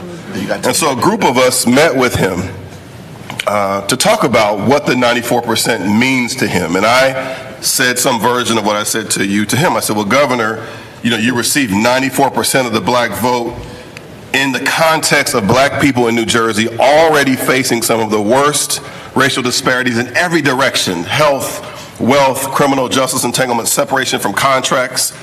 In light of this near unanimous support you received, Governor Murphy, what's your specific plan to empower black people? And to be honest, he looked at me somewhat curiously, and he wasn't sure, like, if I was asking it as a way to flatter him that he received such support, or that he understood a responsibility connected to that support. And he said some version of, well, I received 94% of the black vote. He said this back to me. And I said, yes, but what is the plan connected to a responsibility to black people? And he mentioned the Disparity study. You follow me? And this, black people, is us. This is specific to us. We have gotten so used to big harm. We live in an environment, the pandemic, COVID, police pandemic, we live in a space of harm. And if we're not careful, very often we think of our existence in terms of harm reduction as a strategy, but rarely do we get to a space of winning. And so we articulate to the governor big harm and ask him his idea, and he articulates, well, the early strategy is to study what you've just described. And you see the disconnect, right? And Dr. Anderson described the scope, the arc of that study. It was 7 years, which lifts up the way in which we're separated from government contracts. And what's ironic, to Dr. Anderson's point, is that a third of our contracts go out of state. Even the report itself, though authored by a black firm, was authored by a black firm in California. So there's consistency, and part of the charge, going back to the 94% rally and the late legendary Lieutenant Governor Sheila Oliver, is after that meeting, we were in the elevator, the group of us who met with him, and we actually asked, did the governor just chin check us? Like, did he just remind us of the support our people gave him to get him where he is? And does he not understand what that means, what the responsibility is? And so I called the lieutenant governor, and I described what happened. She's the lieutenant governor to the guy we just met with. She's in the state, you follow me? She's in there, and she said, well, Ryan, what are you gonna do? And I said, well, LG, what should we do? And she said, well, what are you gonna do? And I said, well, I think we gotta do something. And she was like, well, what are you gonna do? And I said, well, does it put you in a tough spot if it's like a public thing? And she's like, well, what else could it be? This is an invitation from the first black lieutenant governor to create what became the 94% rally. And I see Janice and Lisa and folks in the room, we organized this thing called the Rally for the 94%, and it was a direct way to hold Governor Murphy accountable. Now, let's be honest, there were a lot of folks. He did a very good job of hiring a very diverse cabinet of black people. None of them were there, right? Many called and said, hey, look, you know, that thing, praying for you, brother. We even held it in a church. I'm going to keep it 100%. We held it in the church. The pastor allowed us to be in the sanctuary till he learned what it was. And then Deborah Smith Gregory, he put us in the basement. Straight up. But it was one of the most powerful experiences of advocacy in a church basement that Jersey has seen recently. And we had 3 demands in the church basement. We get it done, right? Wherever we are, hush harbors, church basements, backyards, you name it. And we had 3 specific demands. One was to raise the minimum wage of $15 an hour, just happened this year. To enfranchise people on probation and parole, happened 2 years ago. Right. And to focus on youth prison closure and reinvestment. That's an ongoing body of work. But all of that, right, was required of us to make it so. And what I'll close here, John Harmon, and I went on. I read this. My wife would tell you last night, I was in bed. She's beautiful. I was distracted. I was reading this. I read the whole thing. It's powerful. The numbers are powerful, illuminating the stories that Dr. Anderson read from people are powerful. What is missing, though, is what we're going to do. Governor Murphy and team, what are you going to do? Okay. And the reality of being black in this country is that question always falls to us. So we have all we need, armed to what we need to do to hold Governor Murphy accountable, but he's on his way out the door. And it just so happens, perhaps this was intentional, perhaps this was Governor Murphy's gift to us, that he arms us with a document on the way out. And there's a governor's race, it turns out, that's happening. When is that, Mayor Brockett? Is that? I have no idea. I think that's next year. And I'll say this. Last thing I'll say, John Harmon. Part of New Jersey's major. I love this stuff. I know. Last 30 seconds. I'm supposed to. This is real truth. This is date day with my wife. We're supposed to be on a date somewhere. All right. And I was like, I gotta make a quick stop. So here's last thing. Promise you, last thing. Part of these numbers reflect the deep way in which New Jersey is segregated in every direction. That's right. Including at the very top. That's right. Ours is a state led by a white man, Governor Phil Murphy, led by another white man, Senate President Nick Scutari, and on the Assembly side, Assembly Speaker Craig Coughlin. 3 white men, deep segregation at the top, which is reflected throughout the state, including in our classrooms and neighborhoods. And until we address that reality there, we'll continue to see this. But in the meantime, it's really on us to hold those folks in power accountable to all the people. Give them a hand.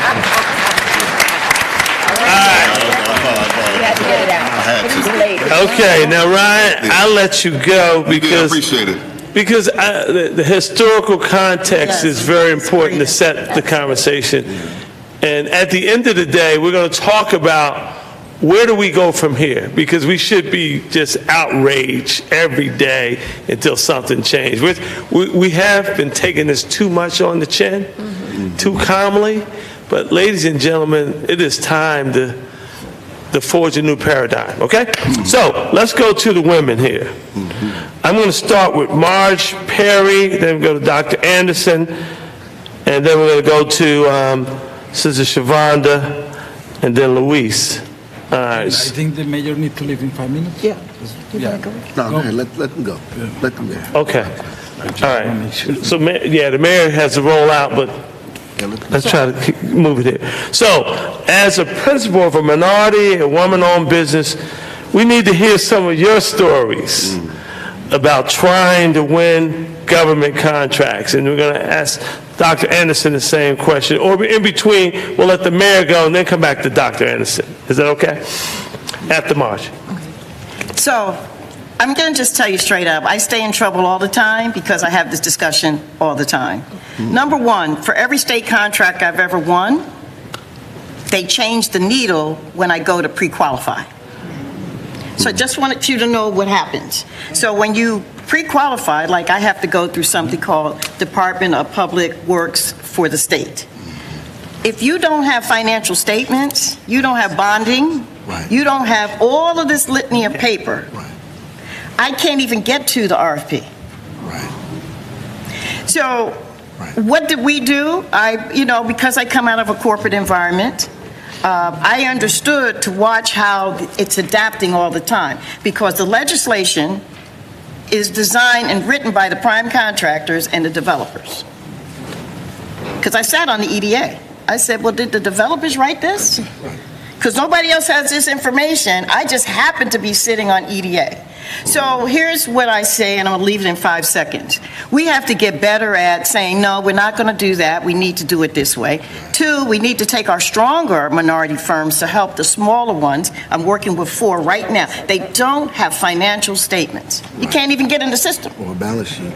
So if you don't have that, they're going to say, because it's a blank sheet when you do DPMC. They don't know if you're black, white. They don't ask that question. They ask for the requirements. Or if they do give you a possibility, they're only going to let you bid on $200,000 worth of work because you don't have all the other list of things that they asked you for. So we have to get more intentional about our side, even if it's groups that show you how to do it, who's been through it already, have classes and seminars like that so they don't get stuck in the log, because you get turned off and you get turned away. Normally, I don't get paid for 60 to 90 days. You cannot carry a $2, $3, $4, $5 million job and you're paid every 60 to 90 days. Thank goodness I know how to diversify and have monies coming in from different places all the time. So I'll stop there and just let you know that's what the backstory has to be for us to change this narrative fully. So, thank you. So, in sum, Marsh is talking about strategic partnerships. Yes. We have to leave this room very intentional about being strategic and unifying with those who have the wherewithal to help us win. The chamber is one vehicle, but there's others. You have to invest in your enterprise. You have to partner, all right? We'll come back to that. Dr. Anderson? Oh, I'm sorry, Mayor. Well, right before I walk out of here, I apologize for that. I have to go all the way to Piscataway. But I want to piggyback off the stuff that Marjorie was talking about. Number one, I think, first of all, like what she said, these are the things that don't make rallies. They're not in people's State of the City addresses. Like the things that we do in Invest Newark to have classes for individuals to get them the strength, to strengthen their balance sheet, to get them the ability to bond. Those things that happen that we invest in, right? And then the idea that people can't not be paid in 60, 70, 80 days. So we have to actually loan money up front, which is what we do. We have to loan money up front so people are able to do the business, right? And then we take the money back, in the contract. And I think ultimately the answer to some of this stuff immediately, before you get all of the wide-ranging legislation, is you have to put it in the contracts. You have to put it in the RFP. You have to put it in the contract. We're going to give you $80 million, but 10% of that has to go to local minority businesses, have to go to black business. You have to put it in the contract, which is what we do in the city. We have a Anchor Collaborative in Newark that takes all of the major institutions and corporations and tell them that they have to lift their level of procurement in the city of Newark. Newark's procurement, our own procurement, was at 3%. We lifted it to about 30%, right? A little bit over 30%, which is not where we need to be, but it's a hell of a lot larger than 3%, right? These are the things those are the type of discussions that we really need to be having. And this idea about the public bank that the governor wanted to have, which is not a retail bank, shouldn't be a retail bank, but it's an opportunity to have capital that is infused in businesses that look like ours, in contracting, in primes, in subprimes, to be able to do the work, to loan people money so they can have the balance sheet, to give them what they need so they can compete in this environment. And I would agree that you need individuals in each one of those departments to make sure that they're in fact doing this procurement. We have to fight with our own people every Friday, and every opportunity we have to fight with our own folks in Newark to make sure that they are procuring local businesses, to make sure that businesses are black and brown. We have to do that intentionally in this city. So in the state, you can imagine, if you're not doing it intentionally, what is happening, right? You can see the numbers. We have to do it intentionally. I have to talk to people, where did you buy this paper from? Yeah. When you do the catering, what company did you use to get the catering? Why are we using the same company 4 times? Why are we doing emergency contracts over and over and over again? Stop the emergency contracts. Let's bid it again. We have to talk about that very intentionally. In the city of Newark, we have to do that. So I know everywhere else, if that's not happening, we're definitely going to be on the bottom. Thank you, Mayor. So what the mayor alluded to were best practices that should be incorporated throughout the state. And so when we engage the Murphy administration, we hope to make those recommendations and negotiate. Okay. To date, the administration has been very intentional. We've been engaged, and hopefully we'll come out of this in a better place. The other thing the mayor referenced was a public bank. As a banker, and we have a number of banks that are members of the chamber, we have a slightly different take on that. We believe that this can be accomplished through the EDA. As you start to create these one-off situations, you get off track of what we're trying to accomplish. The money is already diverted there.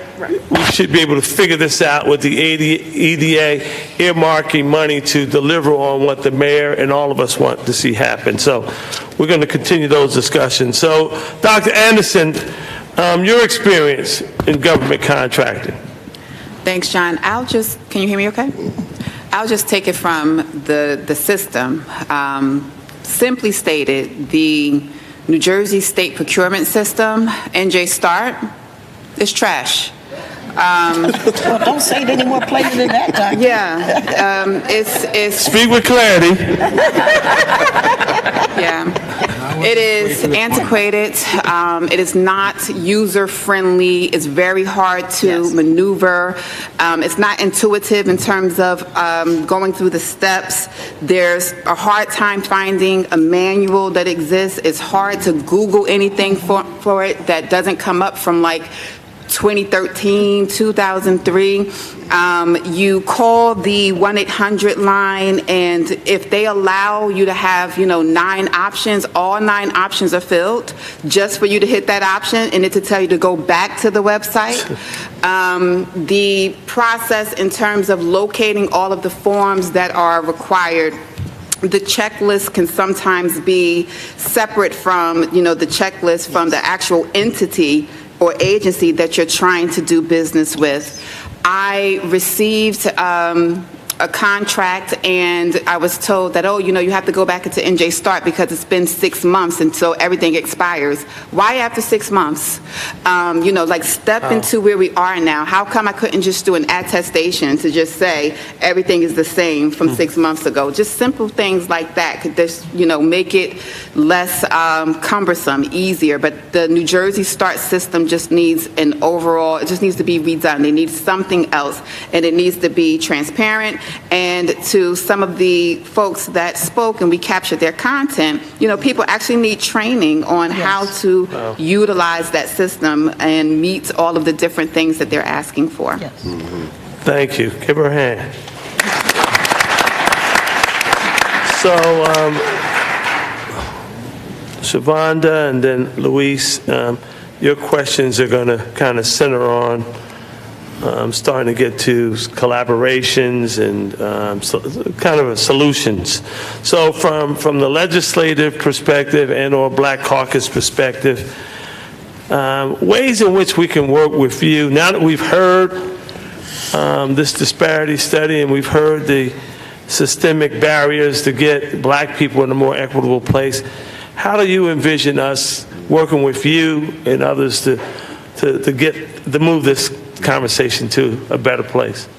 Thank you, John. And to each of you, thank you for being here on a Saturday morning. Thank you for interrupting date day, but, make sure there's some roses with that. There's some roses, right. That's And to my good friend Marge Perry, since I've met her and known her, she's been saying the same bulleted points about what needs to be done to be sure that we are incorporated into the contracting space.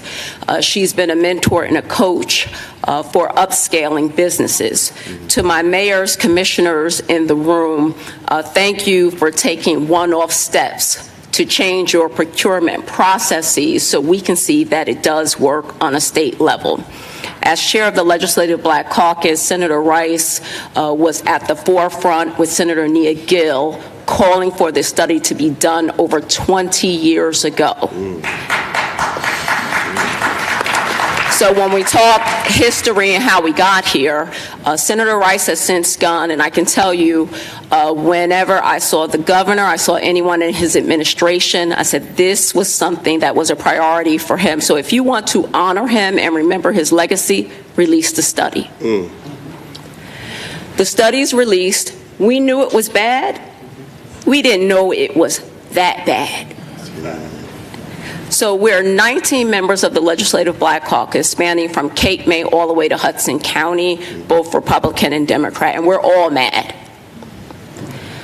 Our job is to write legislation, amend legislation, upgrade legislation, and appropriate a $56 billion budget, which is what's on the table today. Some of the buzzwords were economics and politics. You heard the mayor say that the two, you can't have one without the other. And when we talk about wealth disparities, and thank you to the Institute for Social Justice, because on that campaign trail, we talked about the wealth disparities. We talked about housing being a key connector, but we did not necessarily talk about businesses, so now that needs to be incorporated. Two, we heard intentional. And we move with intentionality in the pandemic as a Legislative Black Caucus to work fast to make sure we had telehealth for our folks to have access to care, to make sure with the Lieutenant Governor, God rest her soul, that people were able to stay in their houses, that we suspended evictions, which was a lifesaver, that we expanded food stamps so people could have food in a pandemic, and we continue to add money. So those are real. Those are tabletop issues that we focused on. So today, I'd like to add another word to this conversation with intentional. I'm going to keep transformational, because never did anyone think since 1844 that we would restore the right to vote for persons on probation and parole. We did that too, yes, with partners in this room. I'd like to add the word aspirational. So with the word aspirational, I'd like to incorporate that into the procurement process. So that way it's not a race conversation of saying why black folks, and it's because black folks have experienced less than 1% of procurement contracts in the billions of dollars for over a 7-year period, and you don't get that time or loss of wealth back. Compounded interest, those terms we understand. So our aspiration should be to be sure that we are targeted with precision for those who may be in the medical field, the repair that needs to happen. And with that repair, we need to be hyper-focused on creating opportunities for us to work in not only construction as prime contractors, professional services, and goods. Those are the three categories that are very descriptive in how we should contract with very legal terms, a whole bunch of legalese for the lawyers in the room that we must comply with to achieve our objective. We do have neighboring states, and we'll take New York, who had an aspirational goal of 30% and they achieved it. You heard the mayor of Newark say their rate is at 30%, but they should be able to do better, but they ask questions and inquire. Today, over 100,000 persons who worked in the DEI space in positions are being let go because DEI-B is no longer popular. Affirmative action repealed by the Supreme Court. Judge Brown, Paulette Brown, who I admire, used this term when it came to reparations. She said there is no statute of limitations on us trying to regain our wealth status in the state of New Jersey. So my goal is I need the tension from each of you. I need the pull from each of you to give us the wings to put forth a legislative package of repair that includes aspirational, measurable goal setting in over the 700 different departments and authorities within the state of New Jersey that contracts. Thank you. Thank you, and we are having conversations.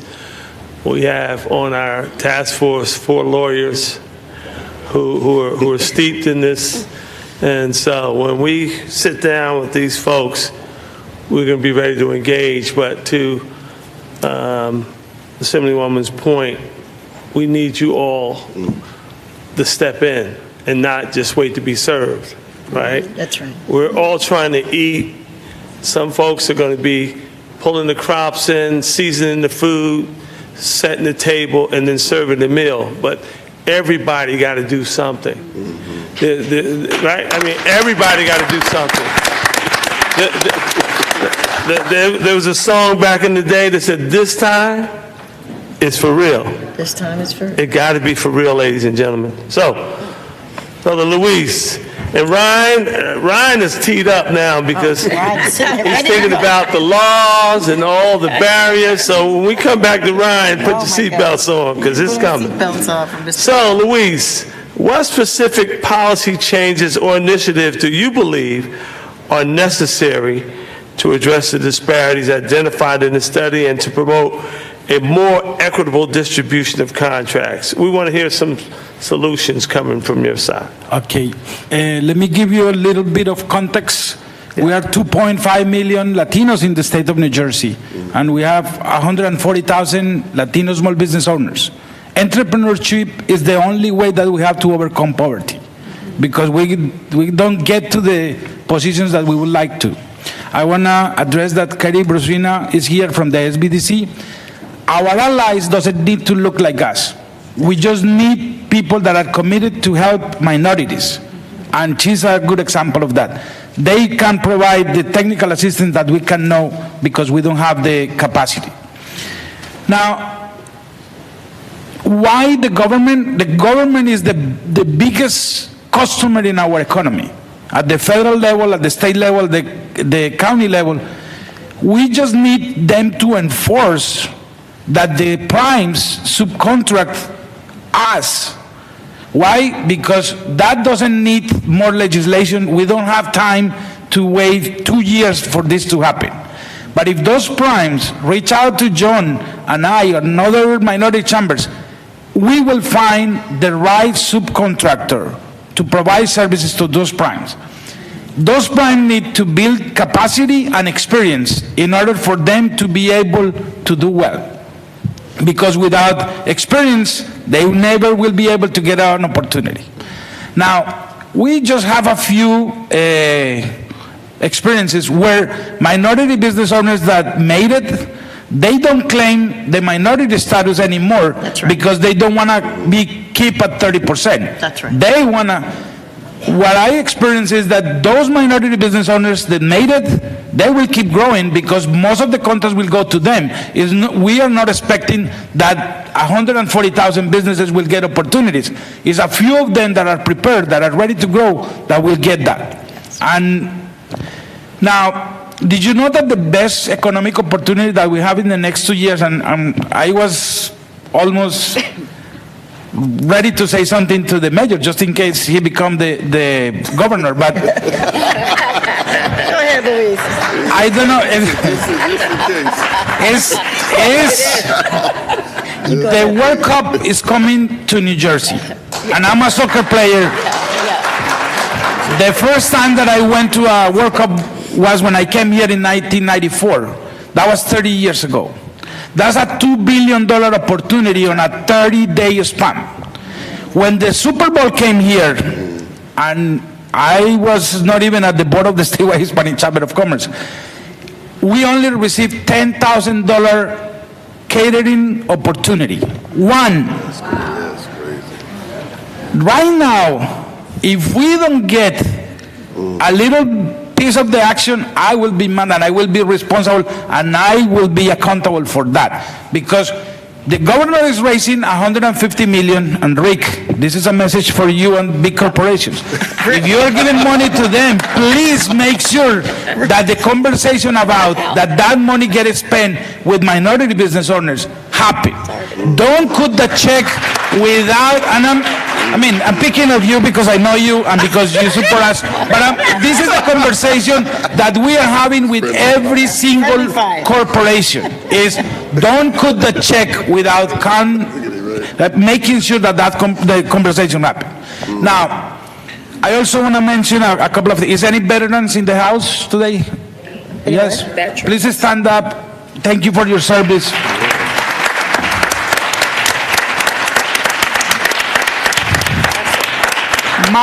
My family and we came from Colombia with asylum because my father was declared a military target by the guerrilla. It wasn't for the veterans. We didn't find a safe country to travel. Thank you very much. Now, we are mad because we didn't make the numbers. Just think about those that didn't make the report, like the LGTB and the veterans. We need to be in solidarity with them because they also deserve our support. The state already have a legislation that 3% of the budget is supposed to go to veterans. 0% dollars have been addressed to veterans. That's even, I get very passionate about, but it's for a good cause. Now, the other thing is when the governor announced the chief diversity officer job, I was full of joy, and nothing happened. Nothing happened because that position is supposed to have the opportunity to make things happen for us. And we get back to the report. We was not expecting the report to be good. But what we can do right now, we can enforce what it is, right? The same thing that John and Carlos and other people, when someone is trying to apply for the UC zone authorization, they need to reach out to the minority chambers. The same thing need to happen with the prime contractors. They will reach out to minorities, the minority chambers. We can make sure that they did an effort to find and to partner with small businesses, minority businesses in the state of New Jersey. Because we can do that. And if we cannot find anyone in our communities, we will tell them, you did an effort, but we don't have anyone for that specific service. The other thing is, what makes this study to look even bad is that we are compared with Philadelphia and New York, that they have the same issues and they have been doing a great job. And the other thing is, during the pandemic, a lot of minority business owners get certified because it was free and because it was required in order for us to get access to the programs through the NJIT. I was probably the only person who cried the day that I saw that the NJIT include the word micro businesses. Did you know that 97% of the businesses in New Jersey are micro businesses? We have less than 10 full-time employees. It's a report by AEO, a national institution. If one of every 3 micro businesses hire one more person, we will face full employment. That's the power of micro businesses. Okay. We need to get an opportunity.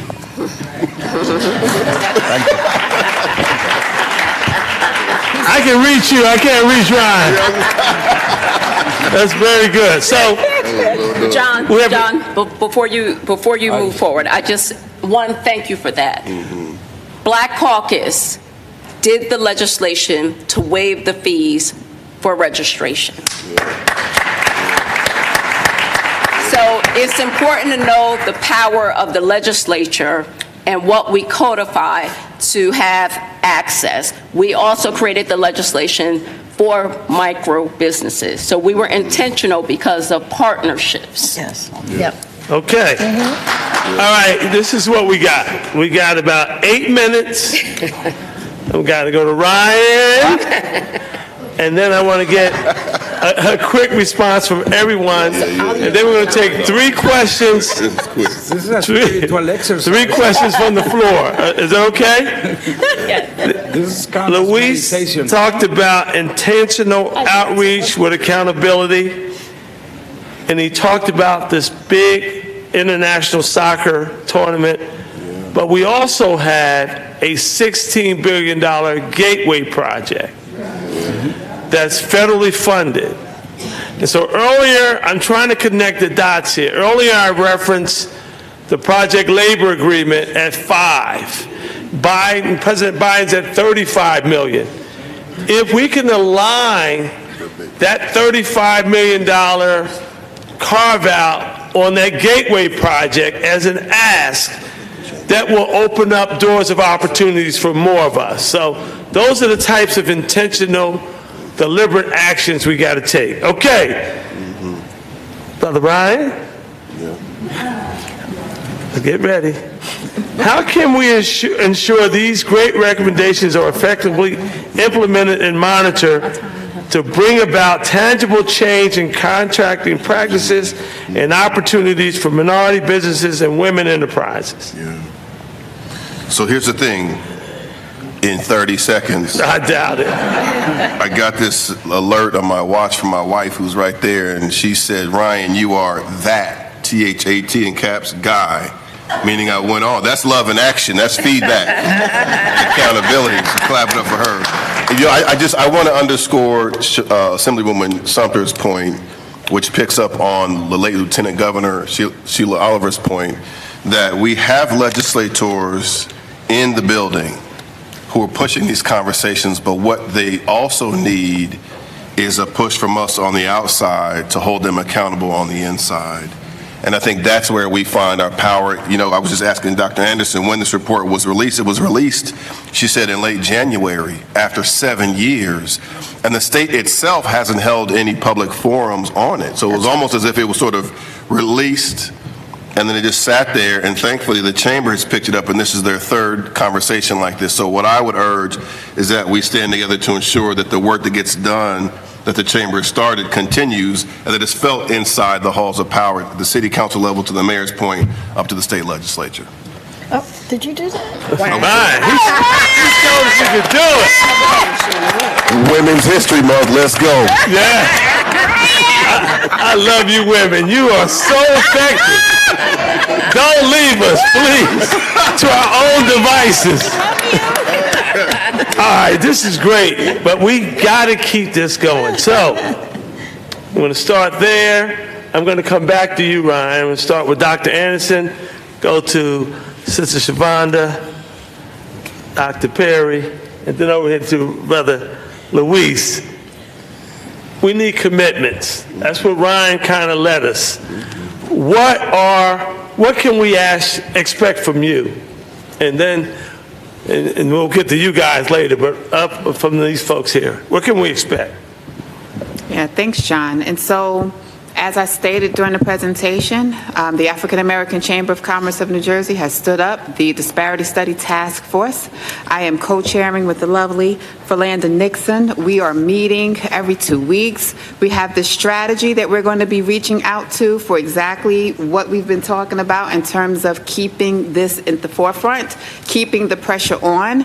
And so we invite you that when we send you that letter template and ask you to identify your legislators and send it to them, that you do so. When we send you that petition with the recommendations and ask that you sign on as individuals and or as businesses, because it's power in numbers, when we present these recommendations and say, and these are all of the people that are behind us and supporting us, we're asking you to do that. And we remain open to the conversation. We're inviting you to use your connections to continue to facilitate these type of conversations across the state of New Jersey. We remain here, we're open, and you know, we need you. And so please feel free to stay in touch and let's keep this going. Great.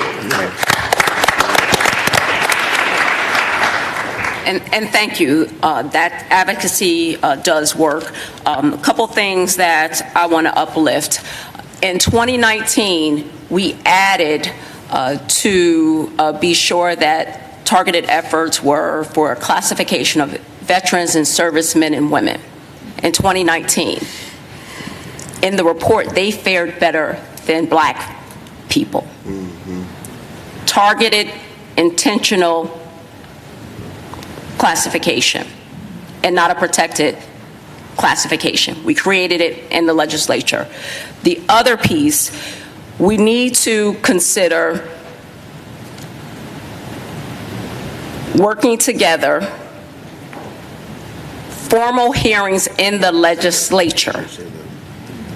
These are great, but we need to lean on the speaker. You heard the name, Craig Coughlin, the Senate President, Nick Scutari, and I work with them daily because this is about economics. We need to put it in the State House where we write and draft legislation, where we can codify and make it the rule of the land for the state of New Jersey with all of your support. So it's important that you show up. We need to invest in the systems because I've heard that over and over and over again. I've been in the legislature for 12 years and it predates me. We have an antiquated system. Why are we reloading the same information over and over and over again? And I haven't met a business owner yet who is not busy trying to run their day-to-day, chase new business, and have to continue to spend hours in a state portal to navigate that system. And those systems should talk to each other. They should talk to each other so you're not putting in for the same type of information, bonding, your basic demographic information over and over. And attestation makes perfect sense. We use it for other parts of government, so it's not unknown to us. And then we need to open up the RFP, RFQ process, because for years, those have been locked, so you can't get new vendors in to even apply. And when it opens, then the system locks. Because true story, I have a business in Patterson in my district. EDA opened up some new money. They applied within 48 hours. After I got the information, I sent it to them. In 48 hours, they tried to go into the portal. It was gone, and it's first come, first served, portal locked. Can't enter anything. So how are you going to be on a wait list? And I had just sat through a whole hearing on how this thing was the greatest thing since banana nut bread. So we as a government need to reduce the barriers and really partner with the residents of this state for business opportunities. And lastly, the report shows that there are businesses within the region that could have participated in contracting in all the different levels. The report states that, and still there were more out-migration of contracts than contracts to Black folks. Thank you. So I'm going to, thank you, give her a hand. I'm going to come back to you, Assemblywoman, and ask you a question. So I'm going to pivot here, take a little prerogative. But the other areas we need to think about are these cooperatives and state contracting systems. And sometimes they're so convenient for some folks to just plug and play versus trying to get more opportunities out. So those things are on the table for discussion and revamping. So, Assemblywoman, how critically important is it to get in front of the legislatures in this budget cycle? Oh, that, I told you, right now it's projected to be a $56 billion budget. When I started, it was $32 billion. It's projected to be a $56 billion budget. And if we're talking about system upgrades, if we're talking about diversity, equity, inclusion officers in multiple departments, which is also one of the legislative remedies, because SDA, School Development Authority, does not know what is in Treasury. Treasury doesn't know what's in the Department of Labor. Department of Labor doesn't know what's in the Department of Transit. They don't talk. So it really is incumbent upon us to make sure that there's one wheelhouse where we can navigate these contractors to, so then we can be sure that we're aspirational in awarding these contracts to move the needle with intention for advancement economically. Fantastic. Uh-oh, yeah, I'm getting down to the warning light. The warning lights are blinking on me now. Okay, so I'm just going to say this. I lost my first $1 million in the city of Newark because I was undereducated and unaware. I went back and got my MBA here at NJIT. I can with that. And I'm saying this for a specific reason, is that we're a little bit undereducated because their needle keeps moving. Back to that. So I'm using that. So went back, did my MBA, worked on my civil engineer degree because they were brighter and faster and sharper than I was in the field. I lost $1 million. And when you lose $1 million, you should be into bankruptcy mode. So, other part, this is where my partnerships come in. And I just have to say this to our Latina and African American crowd. We must work together even if you don't like each other. Just do it. Get this money. Just do it. The Republicans can't stand each other, but they work together like this, and they get it done. We have to get away from, I don't like, I don't think, I don't do. No, it doesn't work. And I'll use Gary for an example, or Tanisha. If he's doing $40 million and you're doing $370,000, go talk to him. You have to partner up. We will not be able to move the disparity needle at all if we don't partner up, and that person should not be equal. They should be doing a little bit better so that you qualify the time that you spend with them so that you can pull out all the assertions that you need. Now, let me tell you, every time a new governor comes in, the legislation changes depending on who the people are helping the legislators with the field. So you have to understand the needle's constantly moving. And our change now, you may be good for the first 6 months, and they have a new set of regulations 6 months later. We don't know who the new governor is going to be.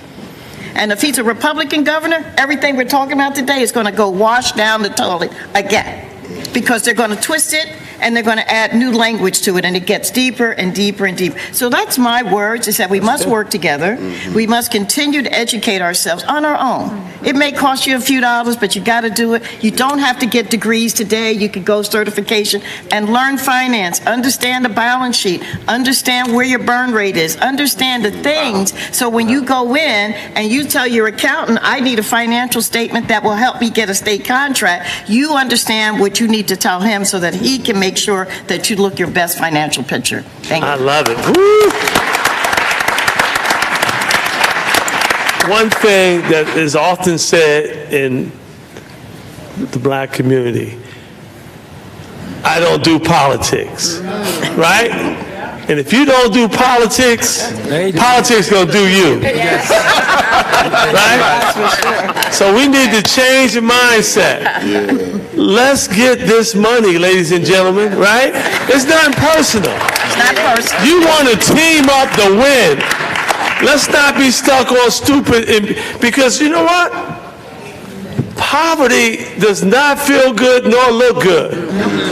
Let's be aspirational about getting as much money as we can and not losing our mind with that, all right? All right. Luis?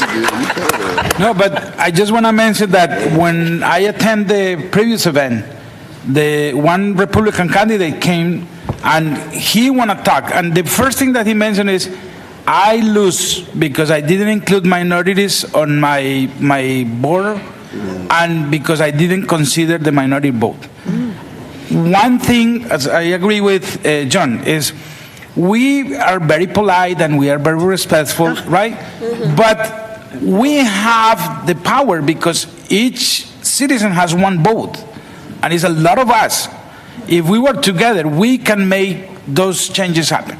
Now, going back to what the NJIT, and that was the only agency that surprised us during the pandemic. They used to do 500 loans a year. They did 70,000 because they understood that was not about a large amount of money, was about a small amount of money, but very often, right? And they use technology. But guess what? In our community, the digital gap is real. what the Assemblywoman described is we have customers that we tell them, and we will need to type the application for them, right? Now, but the other thing that they did is when they saw that the program was oversubscribed, they request more money, and they honor a lot of those requests. It's really important to understand that when the government put a program in place, we need to go and ask for the program, but we need to identify as minorities if we want them to keep working for us. Because if we go there and we don't identify, they will have the assumption that we are not interested. And believe me, that happened with a program called NJIT for electric vehicles. And when they saw 45, they initially was like 11 million, and they increased that to 45 million. But they saw that 45% of the people who applied for that program happened to be minorities. That works. If we put the effort and the time, we will be able to attract the results. But I insist, we as working together is really important. We, as a chambers, we don't have the same luxury as other organizations because we don't have a policy person in training. Yes, yes. But other chambers do lobby more than us. We need to work. Yeah, you're right. You're so good.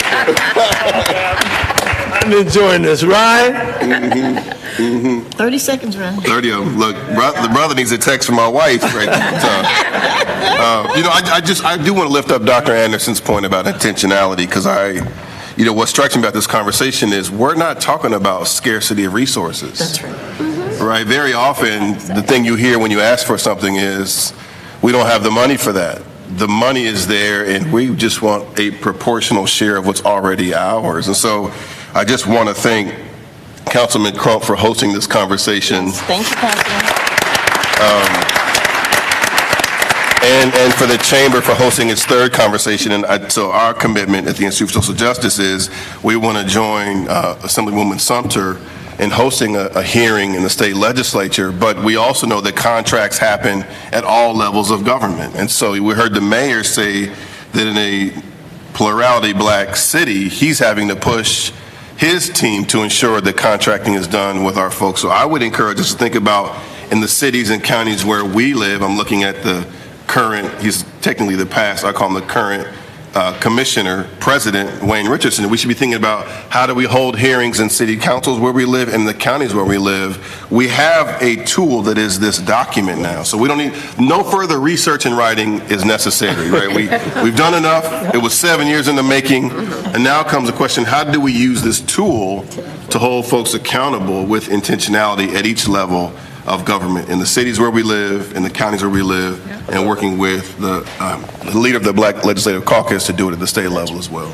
I love it. All right. Give them all a round of applause. Now, to the audience. We want questions. We don't want dissertations. Okay?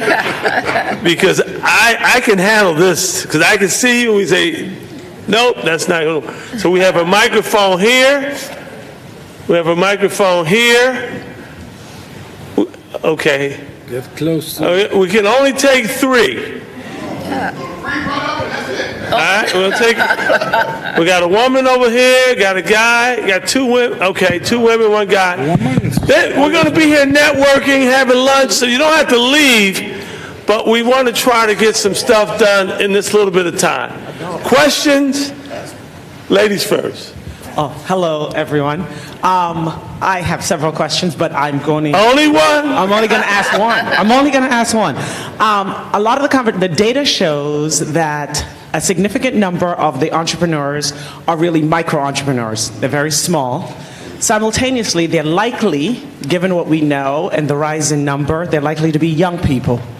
Right? And so as this conversation takes place, I would love if you could talk a little bit about what this means for rising minoritized populations, Black micro-entrepreneurs, and how do they make their way into, 1, knowing, and 2, into becoming a part of a constituency that can elevate these issues. I'll go first. Let me just say, that's why the African American Chamber is a great resource for you to join for the advocacy. That's number one. Number two, most people don't know how to scale their business. If they're a micro business, they're money in, money out, money in, money out. So there has to be a plan. So you know what your barriers is called a SWOT analysis, so that you can look at where you need. Then that can help you to identify who you need to maybe perhaps partner with, because you can stay a micro business for 30 years. So when we scaled at my organization, I really sat down with some thought leaders from all over. I went up to Dartmouth for classes. I graduated Harvard because I didn't know how to scale. And it's called boutique businesses at their level. So you have to figure out what the barriers of entry are for you. And most of the time it's access to capital. All right. So what they do is become like this in a micro business. Really, we should be looking at mergers and acquisitions. How do we buy a business? Because that will help the growth. But we don't think that big and globally. But I'm saying if you want to grow a business, they have to look at mergers and acquisitions so that they can eventually scale their business so it has the benchmarks to sell it. So you don't get stuck in this, because this burns out the micro businesses. They get very tired. Employment is terrible now to keep employees going and engaged. So that's just my thoughts about it, that you have to partner, look at mergers and acquisitions for entrepreneurship so you can come out of the micro category and go into the scale category. Well, let me add a little bit to that, right? You have to be in the ecosystem where the action is occurring, yes, right? And so I would encourage you and others to consider the African American Chamber, the Hispanic Chamber. That's where the commerce is taking place. That's where resources, opportunities, and information are happening. It's happening every day. So what often happens is black people are traveling this way, and the action is traveling this way. The chamber brings the intersection, yes, to make the transformation. So that would be my suggestion. Let's go over here. Next question. Thank you. My name is Dr. Bacarizo. I am the president of the Newark Hispanic Commission here for the city of Newark. My question is, I know Brother Ryan mentioned there's no lack of resources. It's just intentionality and aspiration. And you guys mentioned that the World Cup will bring $2 billion to the state. The Gateway Project will bring $19 billion to the state, and that will equal about $21 billion. That means that we have $6 billion that we can get and aspire to RSPs. We know that the Gateway Project is already hiring people for their projects. We know that World Cup is already hiring people for their projects and activities. So the call to action, where's the call to action to make sure that we deserve or we fight for the $6 billion? Because education, empowerment, and advocacy doesn't happen just because we're here. We have to start fighting those things in the community so we can get our money back. So I'm going to take a piece of that, and then I'm going to turn it over to Ryan. One of the asks that we have put on the street is a moratorium on all non-emergency contracts up to $5 million. Now, if you respond to the Assemblywoman's ask by bombarding the legislator saying this is something you want to see happen, that's the only way it's going to happen. Otherwise, it's an aspirational gesture on our part. And the reason I say $5 million is because $5 million is where our PLA level right now exists in the state. So that's what we have to ask and or demand what we want. Otherwise, we're just having a nice conversation. Ryan, you want to respond to that? Ryan, it's your turn now. I'm getting, you can't hear, but I'm getting summoned by Marjorie Perry, who, I just got to say this because a couple of points ago, in the spirit of Women's History Month, that expression, Reverend Eric Dobson, smooth with the roughness, I think you might have caught her when she said, I lost my first $1 million. Yeah. Did y'all peep that? First million. Yeah, no, so it took, I don't want to miss that. I'm not evading the question, but I just want to miss. I'm up here with some bad sisters, y'all. I swear to God. Listen. Yeah. I mean, I think the heart of your question is the call to action, which is really the broader call to action for this group, right? So it would be a shame if we were here and we took all this in from Dr. Anderson and we left without a clear plan of what we are each prepared to do. And so it just in my lane, around the policy work that we do, I'm really attracted to the idea of hearings, because I think the best way to get accountability is to start in the places where we live. And I reiterate, the city councils where we live, the county commissions, and working with the assemblywoman on the state hearing. Otherwise, this tool will remain sort of dormant. I mean, a cynical view of this is that after 7 years, the state released a document under the cover of darkness in hope that we wouldn't do anything with it, and then when folks are running for re-election or whatever, they can say, this is what they did concretely. One of the pieces I want to lift up, because I see her, and I've been meaning to get to this, Dr. Janice Johnson-Diaz, lifted up the context in which this work is made even more difficult. So she sent me this article, give me a second here, that talks about how a federal court recently ruled that minority businesses must be made open to all folks. So there were a group of white plaintiffs who challenged a minority business or the set-aside program, saying they didn't have access to it, and the court required them to open it up. Now, here's the thing. These attacks on the work we're trying to do here have always been, and I think this speaks to the strategy needed to make sure that folks remain or become intentional in the way that we've been thinking about. Like, this should not deter us from the work. It should just give us more sense about the context in which we now deal with. John, let me add something. Yes, sir. The announcement of the World Cup happened a month ago, but the committee started working 4 years ago. That's right. Sometimes, if we just pay attention when the headline hit the newspaper or the TV show, we lost. Why? Because those 4 years is where everything happened. The request for information happened. All the details already happened. Now we get excited, but we don't get that piece of action because we miss that portion. That's when we need to build capacity and experience. And the African American Chamber of Commerce and the statewide Hispanic, we offer the bonding readiness class, and we offer everything that you need to be prepared and ready. But the experience need to be from the business, because not every business on our community want to grow. It's very often that we meet a business owner and they say, I don't want more headaches, I don't want more employees, that's what happened. We try to focus on those who have high growth potential, because our time and energy is more useful if we focus on them than if we try to help everybody else. Can't boil the ocean. You want to say something? No. Oh, okay. I said 3 questions. Why do I have 2 people over here waiting? Because we don't listen. All right. And one is on the board, so I may have to go to her, right? Of course. Yes. All right. My name is Ia Shakoya Karaday. I am a GC and emerging developer here in New Jersey. I'm also the New Jersey representative for the National Association of Black Women in Construction. So these disparities touch me deeply, and just this morning I was having a call with other women across the country, and we are all looking at disparity studies in each state and making comparisons, so we are doing the work. I want to ask a question in regards to how do we continue to build capacity in the same way that these same companies get these contracts over and over again. How? Because they're legacy companies. The transfer of education and the pathways are passed down on the golf course and at the dinner table. I recently attended the Monarch Housing's BIPOC developers, where we had an opportunity to talk to each other, the high level and the newbies. I was also able to become bonded through the African American Chamber of Commerce.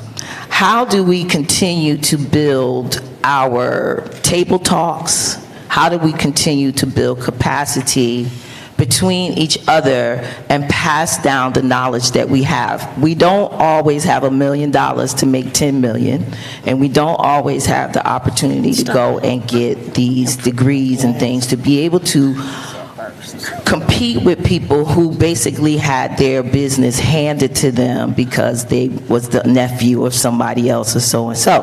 Okay. Yep. So that's the question? That's the question. All right, Dr. Anderson. Thank you. Yeah, thank you. That's a great question.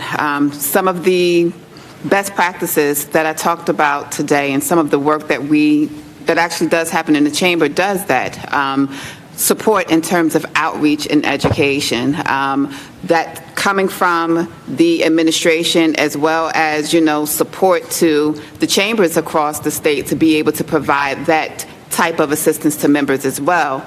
I think that organically within AACC&J and probably other chambers, we look to do that. And so if you have ideas in terms of additional cohorts for your particular industry, then you should bring them and talk about it. The intentionality starts with us as well, right? So as I have a public health and healthcare consultancy firm, so I have personal goals and intentionality for the work that I do.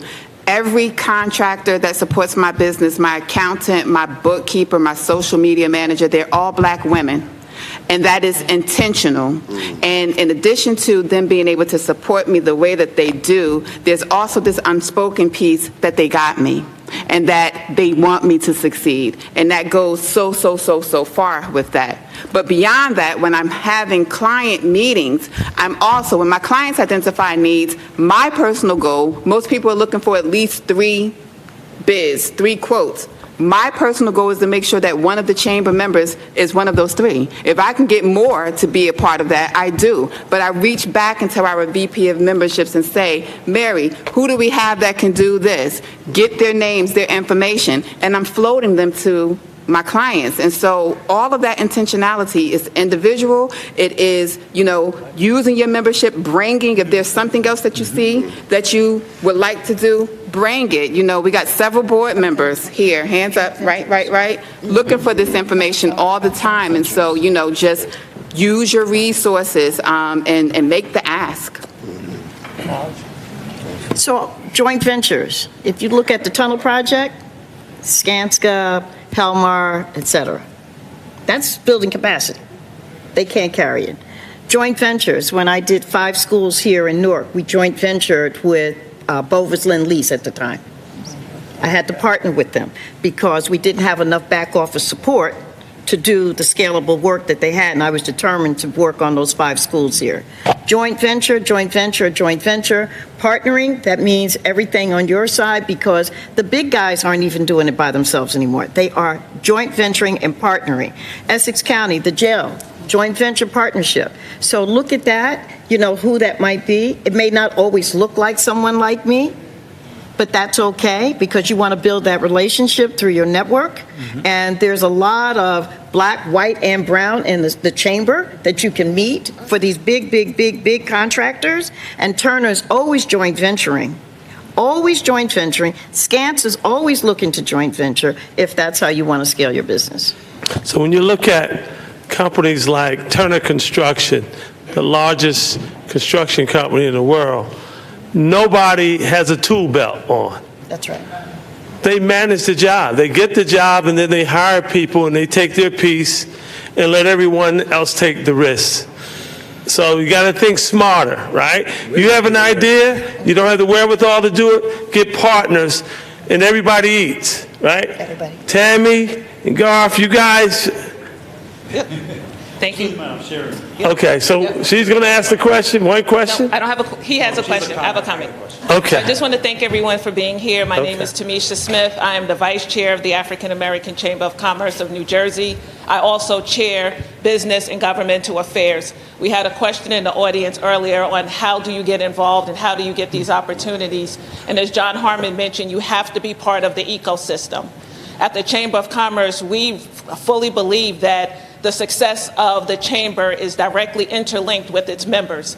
So this year, we are taking an initiative with our new board of directors to be able to provide access to bid alert services to our members and also provide training courses in conjunction with the EDA and the small business development centers to provide trainings on how to prepare and respond to local, state, and county bid opportunities. So again, I encourage you in your participation with the African American Chamber of Commerce. Thank you.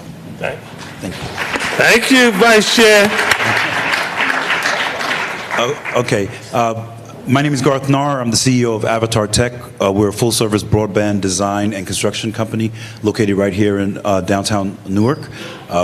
We've done a lot of work in the space, and that has led me to try to win work locally throughout the state. One of the things that I've recognized, and Dr. Anderson, you mentioned the bidding process and collecting 3 bids, is that most of the department heads do not want to go through that process.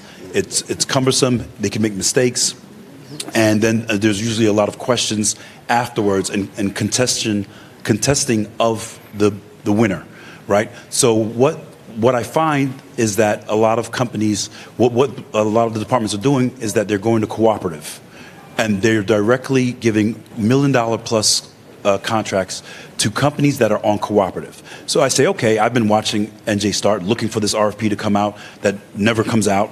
And then I say, okay, well, maybe that's why it's not coming out, because they're just going right to cooperative. So then the next question is, well, how do I get on cooperative? So I start to look to get on cooperative, and then they're like, oh, well, there's 2 weeks in August where we'll open up the window, and if you're sponsored by someone in the cooperative, you can get on the cooperative, and all of these hoops, right?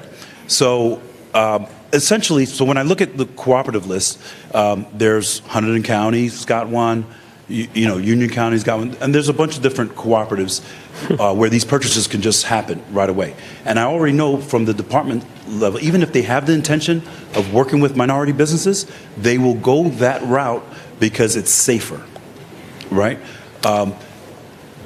Question. Okay. So the question is,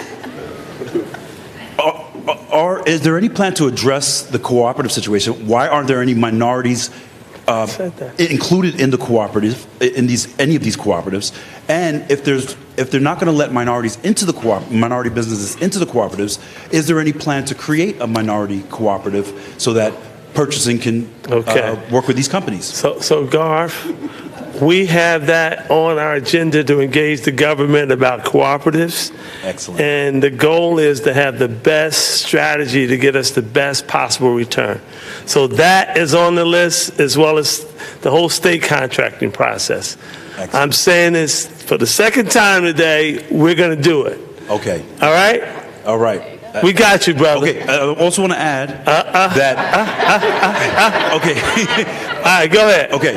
I want to also put this as a challenge to our cities that are interested in making sure that their constituents and their businesses and their constituents have an opportunity to also think about forming cooperatives, because in the state of New Jersey, we honor a cooperative from Houston and Galveston, Texas, right? So if we can... So why don't you write up... No, I'm not being disparaging here. Give me a summary of specifically what you would like us to put forward, and we'll take that up. Okay. Send it to me. You know how to get in touch. Yeah, we've been talking about it. Write it up. Write it up, right? And we will bring it forward in the discussions with the governor's office and our legislators to see how we could. But at the end of the day, we know that the cooperatives and the state contracting process is benefiting a select few, and largely out-of-state companies, right? Correct. Thank you, sir. Thank you. We got you. You're on the record. All right. We're going to move. We want to thank the panelists. Thank you. Right? And I want to say this. Louise? You say things that ready to live. You haven't been this. I follow instructions. Louise ready to eat, man. Come on. All right, Louise. Stay here with me a little longer. I'm going to hold you now. So last night, I heard from Congressman Payne, who could not be here today, but he wanted you all to know that he's all in to support with this effort. So we're looking forward to working with him. And in the room today, we have a candidate for the U.S. Senate, Andy Kim in the back. I want to acknowledge him. Right? I mean, he's here. Yes. There's a lot of folks that are not here, all right? I want you to remember that. You want to bless the food? Okay, I'm a decrease. Yeah, I'm a decrease. Thank you all. So We're going to wrap it up. Let me say thank you to the panelists. First, thank you to all of you who are here, those who are watching live stream. As I said earlier, it's this conversation. This is a moral obligation for us to be engaged in this and what needs to be done in our future. I want to thank all the panelists. Well, first of all, let me thank Ryan Haygood from Institute of Social Justice, Let me thank John Harmon and Dr. Anderson and Ferlanda, because, you know, I appreciate all that you all are doing in our community and what's going on. And really, if it wasn't for those two organizations, we probably wouldn't be here right now. So I want to personally say thank you to you all. Marge, I've known you for a long time, and we've had some deep conversations, and I appreciate you being here. And the Assemblywoman, I'm so thankful that you were able to join us. We know that you are a champion for us down in Trenton and all over, and thank you so much for what you do and continue to do. And Louise, my new friend, I want to say thank you for being here. Thank you for sharing, because it's a collective. We can't do this on our own, as been said by the panelists. We all need to do this together. And the stronger, what's the expression with the hand in the fist or the fingers in the fist? You know, one doesn't do it, five will do it. Let's get it together and let's do it. I would be remiss if I don't thank my staff, because, you know, they make me look good. So my chief of staff, James Blaney's in the back. You can wave, James. Walter Bryant, Kenny Watkins, and the two young ladies, I can't see them, but Cynthia Rodriguez and Brittany Anderson, thank you so much for all you. I know I was a pain in the behind the last few weeks to get this done, but thank you so much. I also want to thank a few volunteers who came out. Dr. Tia Cherry, who was holding the mic on this end, she is the educational chair for the NAACP Oranges. And is it Maplewood? Oranges and Maplewood? I think it is. Oranges and Maplewood, thank you. NAACP, Minister Takel Halley. I want to thank Angela Garrison, because this space, she helped make sure from NJIT that this space was available. And even last minute, we were like, how are we going to set this up? She was there to get it done. You know, if you were here at 9 o'clock this morning, you would have been like, good Lord. But we got it all together, and it turned out wonderfully well. I hate to say I don't want to miss anybody. You know, my mayor who was there, I mentioned him. Okay. My mayor is my mayor. As long as he wants to be my mayor, he's my mayor. And he does, Raz J. Baraka does some wonderful things, and I'm always thankful and astounded by all that he does. I want to just mention Adrian Council from Positive Community over here, who's here. And I'd just be remiss if I don't mention National Action Network was also part of sponsorship, and Reverend Steffi Bartlett. So thank you, everybody, for coming out. You know, we have marching orders here. Intentionality, intentionality, intentionality. And what did we say? What do we do now? That was quiet in this room when I said that. What do we do now? I hope people understand and are thinking about it. What we do now is what we do the minute I say y'all dismissed. We start working. Eat some lunch, talk to some people here. I'm not going anywhere. I'm sure some of the panelists aren't going anywhere. I want to thank you all for being here. I know, and I will end in saying thank you again, and John will wrap it up. Yeah, so I could do that from here. I just want to thank the panelists, thank all the sponsors and all of you for coming out. This is one of the most important things that I've experienced in my lifetime. And we cannot make this just an emotional exchange. This must be a transformational moment, right? Now, April 17th, if you go to aaccnj.com, we're holding our annual State of Black New Jersey.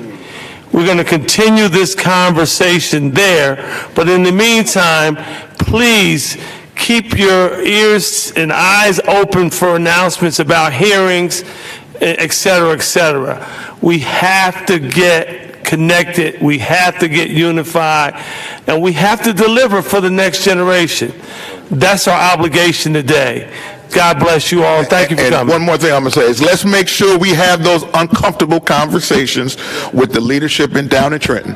They're not uncomfortable to us. They're uncomfortable to them. But we need to have those. So thank you again. God bless the food, because I was told I need to do that. Enjoy the meal. Thank you, everybody, for coming. And let's take a quick picture down here at the, right here, yeah. We'll get a picture over here. Oh, I'm sorry. I missed the Councilman Wyatt from Plainfield.